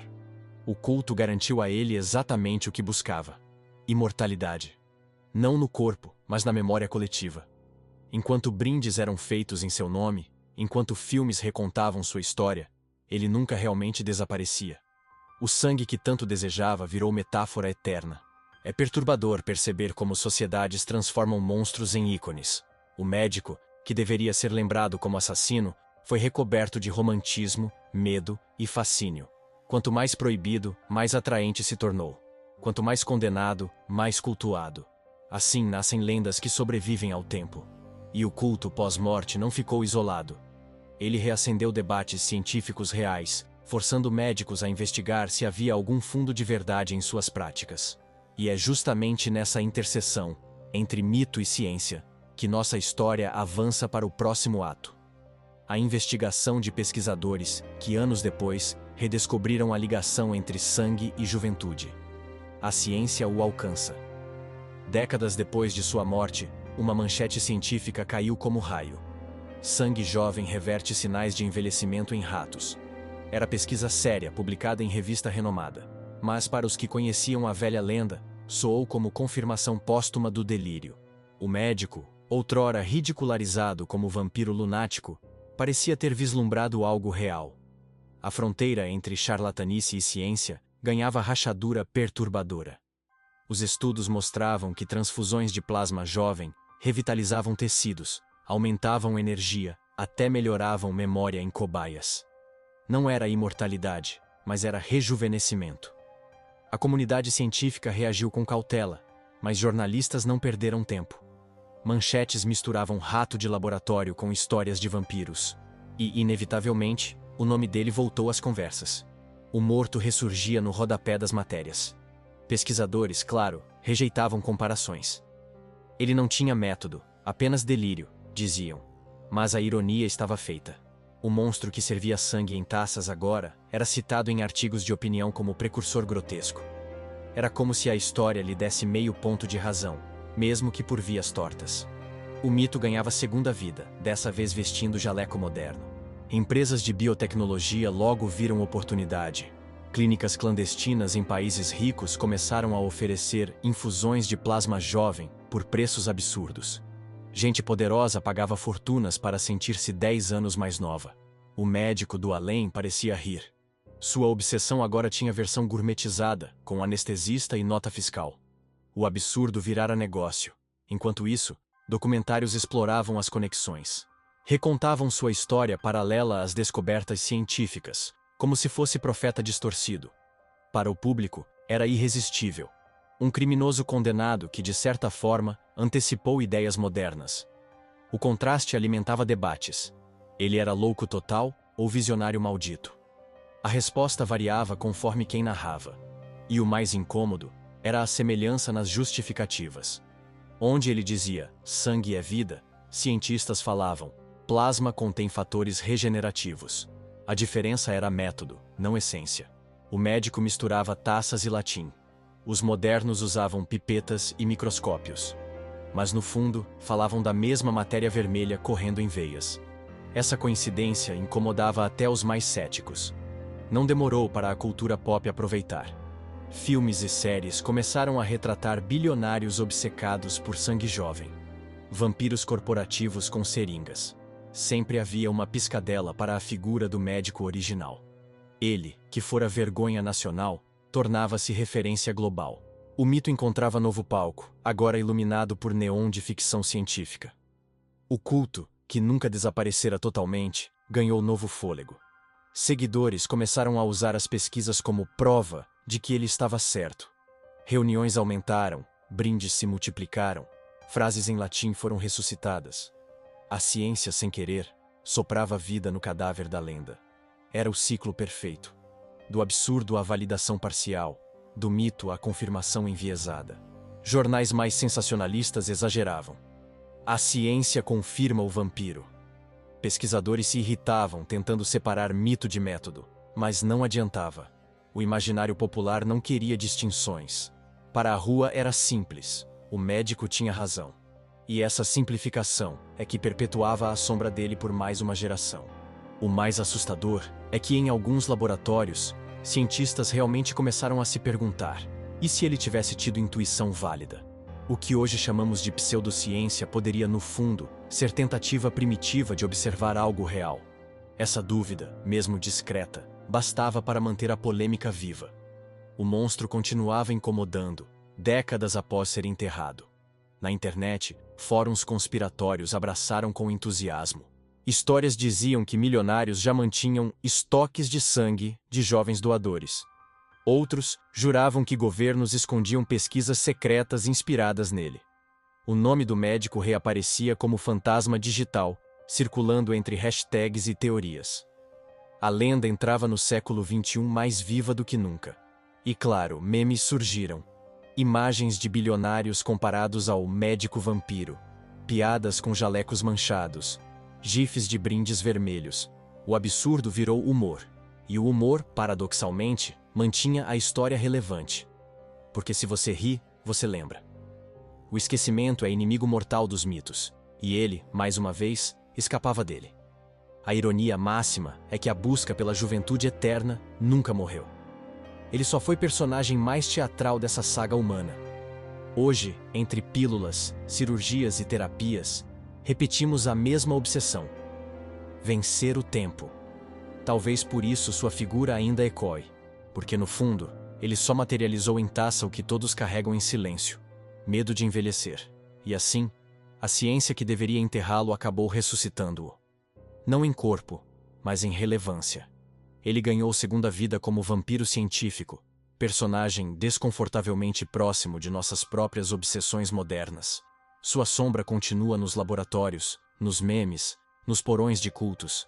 E é dessa nova fase, onde mito encontra fama, que a história avança para o próximo ato. A transformação definitiva do médico em lenda popular, maior que sua própria existência. O mito cresce. Quando uma peça teatral lotou o maior teatro da capital com o título O Médico do Cálice, ninguém se lembrava mais de que ele fora condenado. O público aplaudia de pé, entre gargalhadas e calafrios, assistindo atores brindarem taças de vinho tingido. O criminoso real havia virado personagem de entretenimento. Era oficial. O mito crescera tanto que engolira o homem. Já não importava se ele existira, importava o que representava. Livros começaram a surgir, alguns baseados em documentos, outros em pura invenção. Em cada versão, o médico ganhava novos traços: vampiro elegante, alquimista perdido, profeta incompreendido. Era como franquia de super-herói. Cada autor reinventava, cada geração adaptava. O resultado era que o nome dele nunca desaparecia. Do tribunal à estante, ele transitava como sombra literária. Na cultura popular, virou quase sinônimo de obsessão pela juventude. Revistas satíricas o citavam em charges sobre políticos velhos tentando parecer jovens. Canções populares mencionavam o brinde do médico como metáfora para vícios. A lenda ganhava elasticidade, servia tanto para assustar quanto para rir. Quanto mais versátil, mais indestrutível se tornava. E havia os festivais. Cidades menores começaram a organizar encenações anuais, reconstituindo o Banquete Vermelho. Claro, usavam vinho. Claro, era teatro, mas o simbolismo permanecia. Crianças cresciam ouvindo histórias e participando de peças escolares sobre o médico que bebia sangue. O que deveria ser trauma virou folclore. Ele se infiltrou até na infância. O cinema ajudou a consolidar. Filmes mudos o retratavam como figura sombria. Décadas depois, o cinema colorido o pintava quase como vilão charmoso. A cada adaptação, ele ganhava mais camadas. Às vezes grotesco, às vezes sedutor, mas sempre inesquecível. Hollywood nunca perde chance de transformar desgraça em bilheteria. O médico virou produto global. Na televisão, documentários o retratavam entre entrevistas e dramatizações. Sempre a mesma cena: jaleco, bisturi, taça. O público, mesmo sabendo ser encenação, sentia arrepios. Porque havia algo de perturbador em ver ciência e ritual misturados. O mito já não precisava de provas, bastava repetir a estética. A imagem era suficiente para manter vivo o desconforto. Nas ruas, sua presença também persistia. Grafites de sua silhueta começaram a aparecer. Frases como "sangue é vida", rabiscadas em muros. Alguns viam como arte urbana, outros como blasfêmia. Mas em ambos os casos, era prova de que o médico ainda rondava a imaginação popular. De herói improvável a vilão cultural, sua marca permanecia. O mais intrigante é que a lenda ganhava variações regionais. Em alguns lugares, diziam que ele ainda caminhava à noite. Em outros, que seus frascos estavam escondidos em sótãos de descendentes. Cada cidade adaptava detalhes, como acontece com fantasmas locais. Assim, a lenda se espalhava como vírus narrativo, adaptando-se a cada terreno fértil. E como todo mito, logo se misturou a outros. Comparavam-no a Vlad Tepes, a Elizabeth Bathory, a figuras históricas que também viveram de sangue. Mas havia diferença crucial. Ele usava jaleco, não coroa. Sua força vinha do choque de ver a ciência corrompida, não a realeza. Isso o tornava ainda mais moderno, mais próximo, porque qualquer médico poderia ser ele. Essa proximidade dava calafrio extra. Acadêmicos começaram a estudá-lo como fenômeno cultural. Teses foram escritas sobre a medicalização do vampirismo, o culto do sangue como metáfora social. Alguns o analisavam como símbolo do medo moderno da velhice, outros como alegoria de poder e submissão. Era um monstro transformado em objeto de seminários universitários. Até na academia, ele sobreviveu. Ao mesmo tempo, seu nome virou arma política. Opositores chamavam adversários de médicos do sangue, para acusá-los de sugar recursos do povo. O mito se encaixava em discursos inflamados, carregado de ironia. O médico que queria viver para sempre, agora servia para dar sobrevida a discursos oportunistas. O mito também encontrou espaço na era digital. Fóruns, blogs, redes sociais, todos resgataram sua figura. Uns o veneravam como rebelde, outros zombavam com memes. Hashtags com seu nome viralizavam em contextos diversos, do humor negro à crítica social.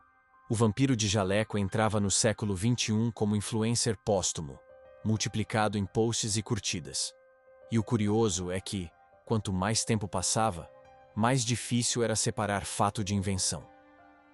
Historiadores tentavam corrigir, mas o público preferia as versões teatrais. Porque a lenda sempre é mais atraente que a ata do tribunal. Assim, o médico foi se diluindo em camadas de exagero, mas sempre presente. Era como palimpsesto de medo e fascínio. Com isso, ele conquistou aquilo que buscava desde o início: imortalidade. Não no corpo, não na ciência, mas na memória cultural. O médico que bebia sangue se transformou em mito tão maleável que jamais desapareceria. Porque sempre haverá medo da morte. E onde há medo, há espaço para lendas que prometem derrotá-la. E é exatamente nesse ponto que a narrativa avança, para o uso consciente de sua imagem como símbolo cultural. Pois o mito não pararia aí.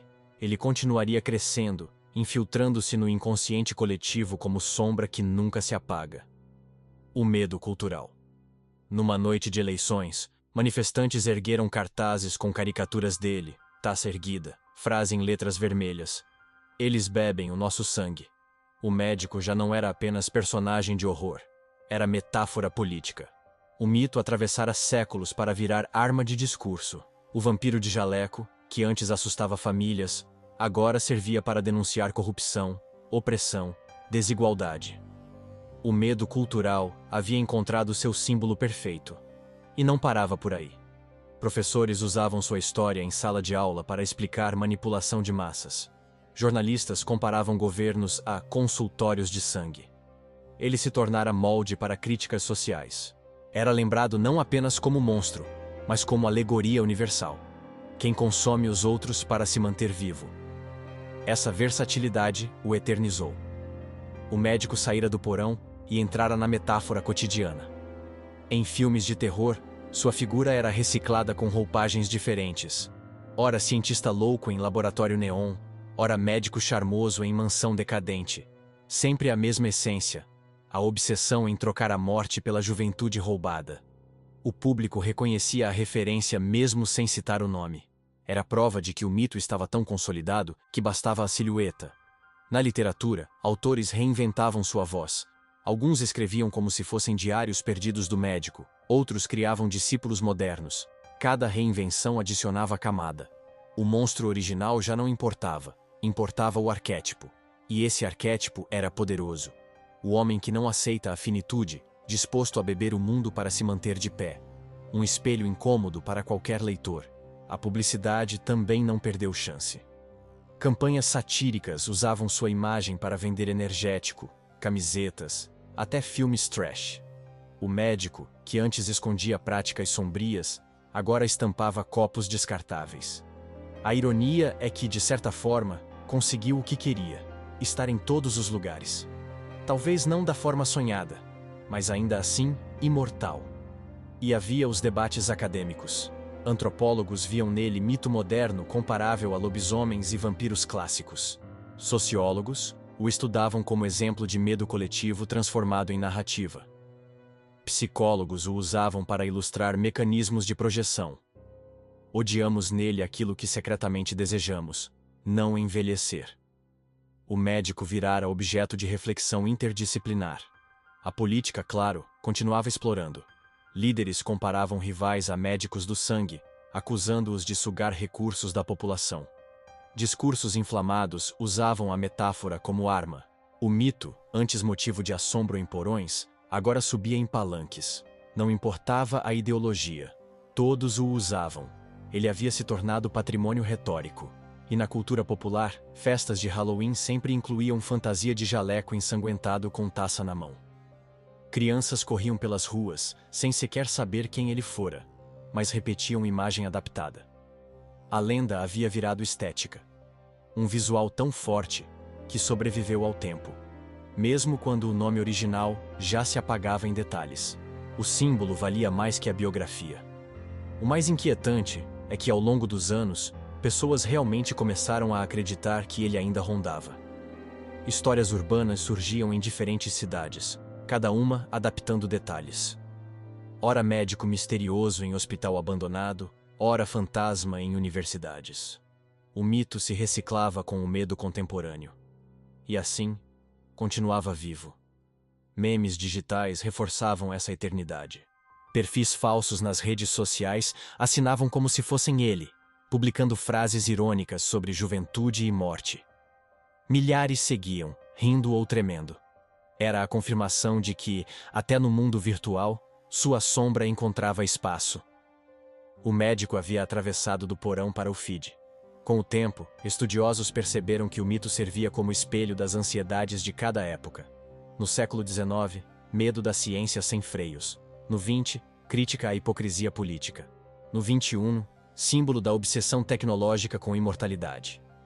Ele era mutável, camaleônico, sempre encaixado nas angústias da vez. Essa capacidade de adaptação é o que garantiu sua sobrevivência. E, ironicamente, muitos esqueceram que ele fora pessoa real.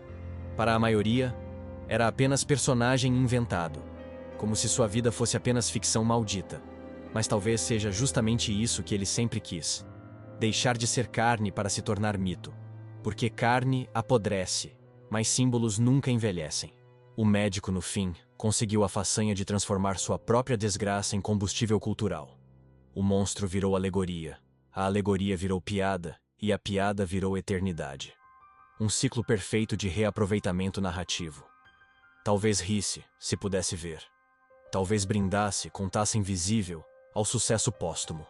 E assim, sua figura passou a pairar não apenas como lembrança, mas como metáfora viva. O homem que bebe dos outros para não encarar sua própria fragilidade. E essa imagem, desconfortavelmente, ecoa em todos nós.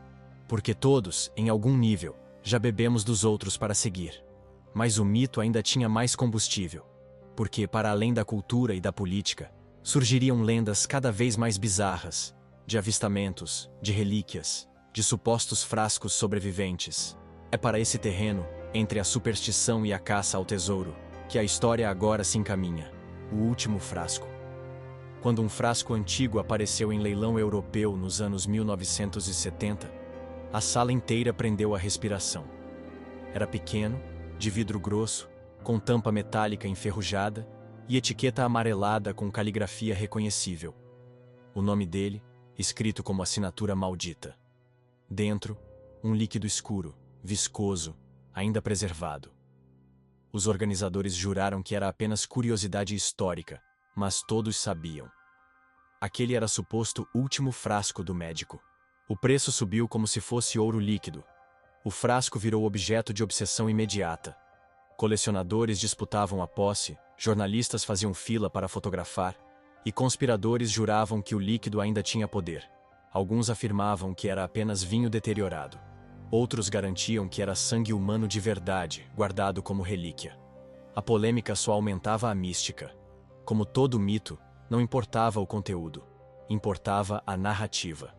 O comprador nunca foi revelado. O leilão terminou com lances milionários e silêncio absoluto. Rumores diziam que foi adquirido por bilionário excêntrico.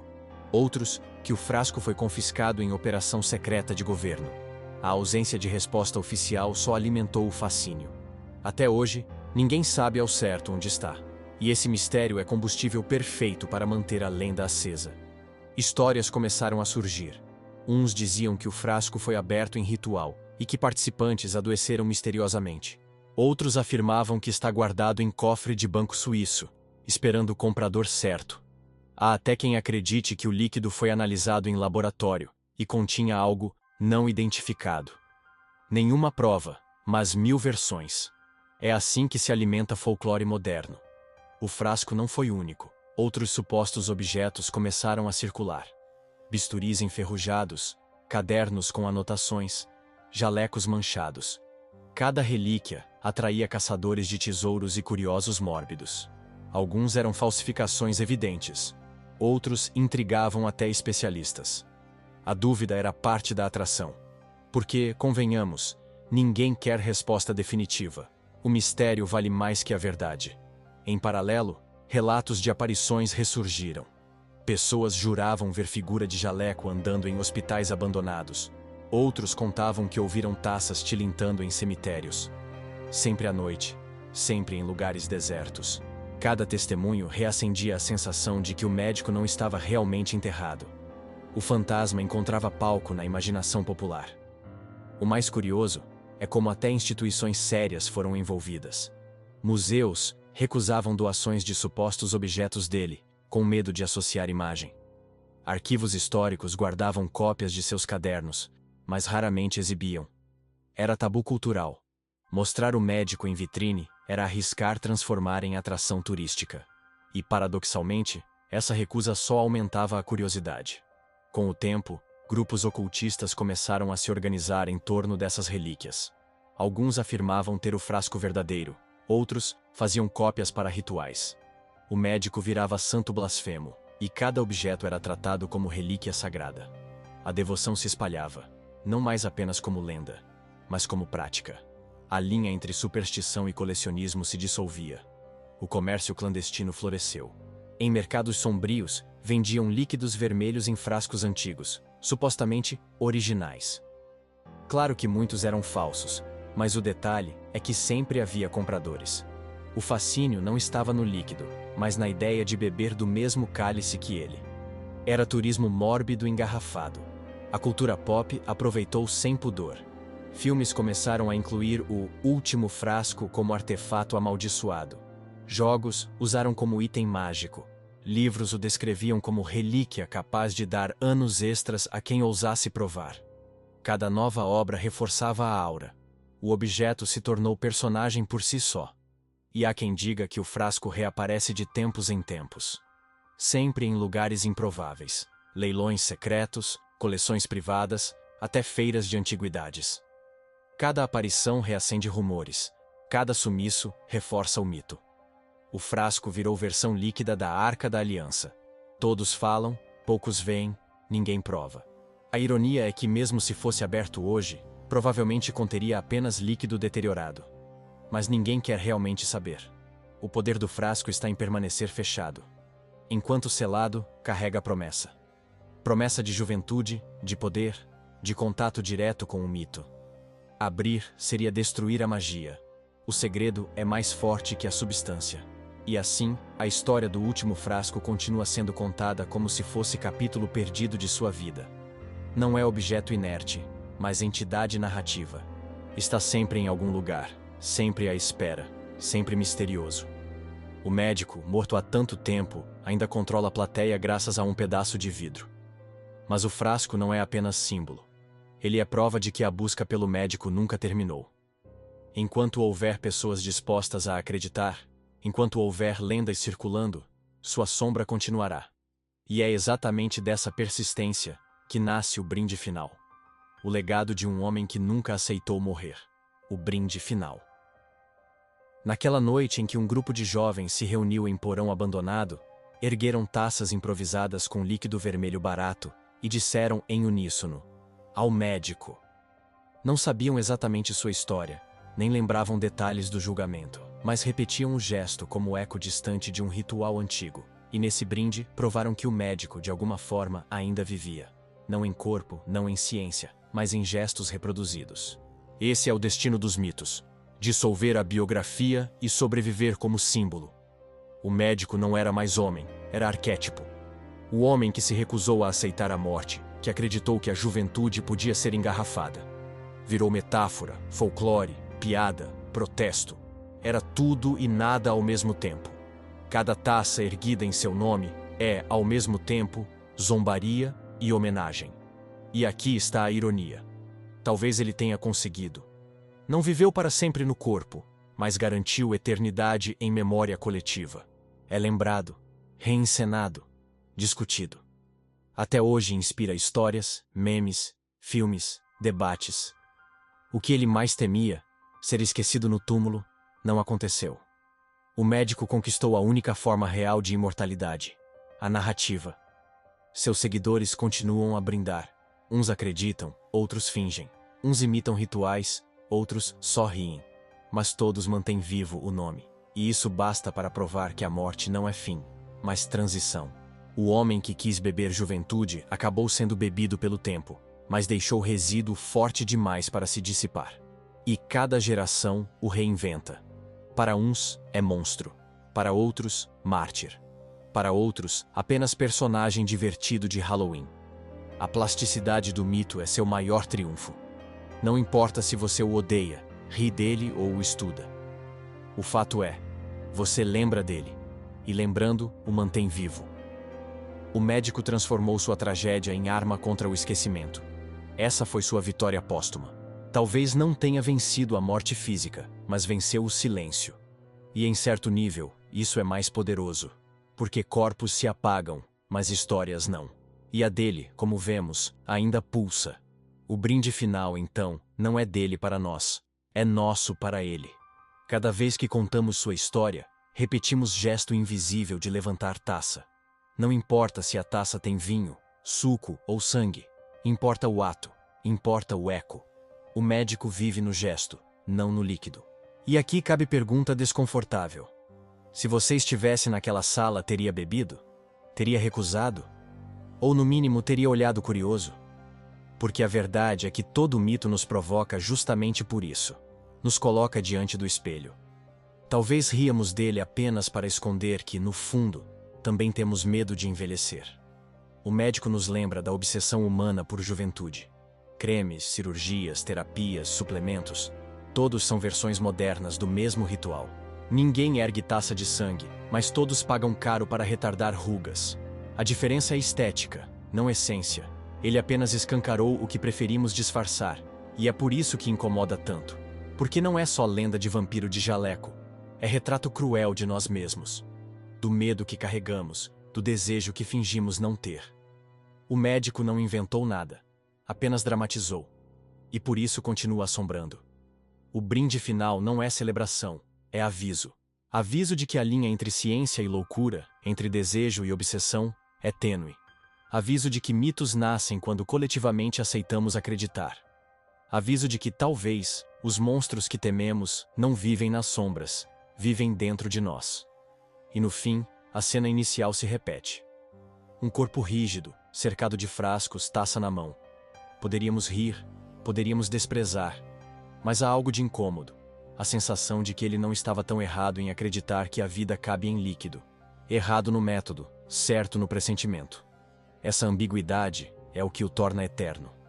O médico viveu de sangue alheio, mas alimenta-se até hoje do nosso medo, da nossa curiosidade, da nossa necessidade de contar sua história. Não precisa mais de taças, precisa apenas de ouvintes. E enquanto houver alguém para repetir seu nome, ele continuará brindando. Invisível, nas sombras. O médico morreu, mas nunca foi embora. O corpo apodreceu, mas o mito se reinventou. Ele deixou de ser homem e virou sombra, deixou de ser consultório e virou palco, deixou de ser crime e virou história. Sua taça continua erguida, pairando sobre nós como ameaça e convite. A morte o levou, mas a memória o eternizou. Porque no fim, não importa o que bebemos, importa o que lembramos. E lembrando, mantemos vivo aquilo que juramos temer. Se essa história te arrepiou, se inscreva no canal, deixe o like e compartilhe. E me diga nos comentários: você brindaria ou fugiria?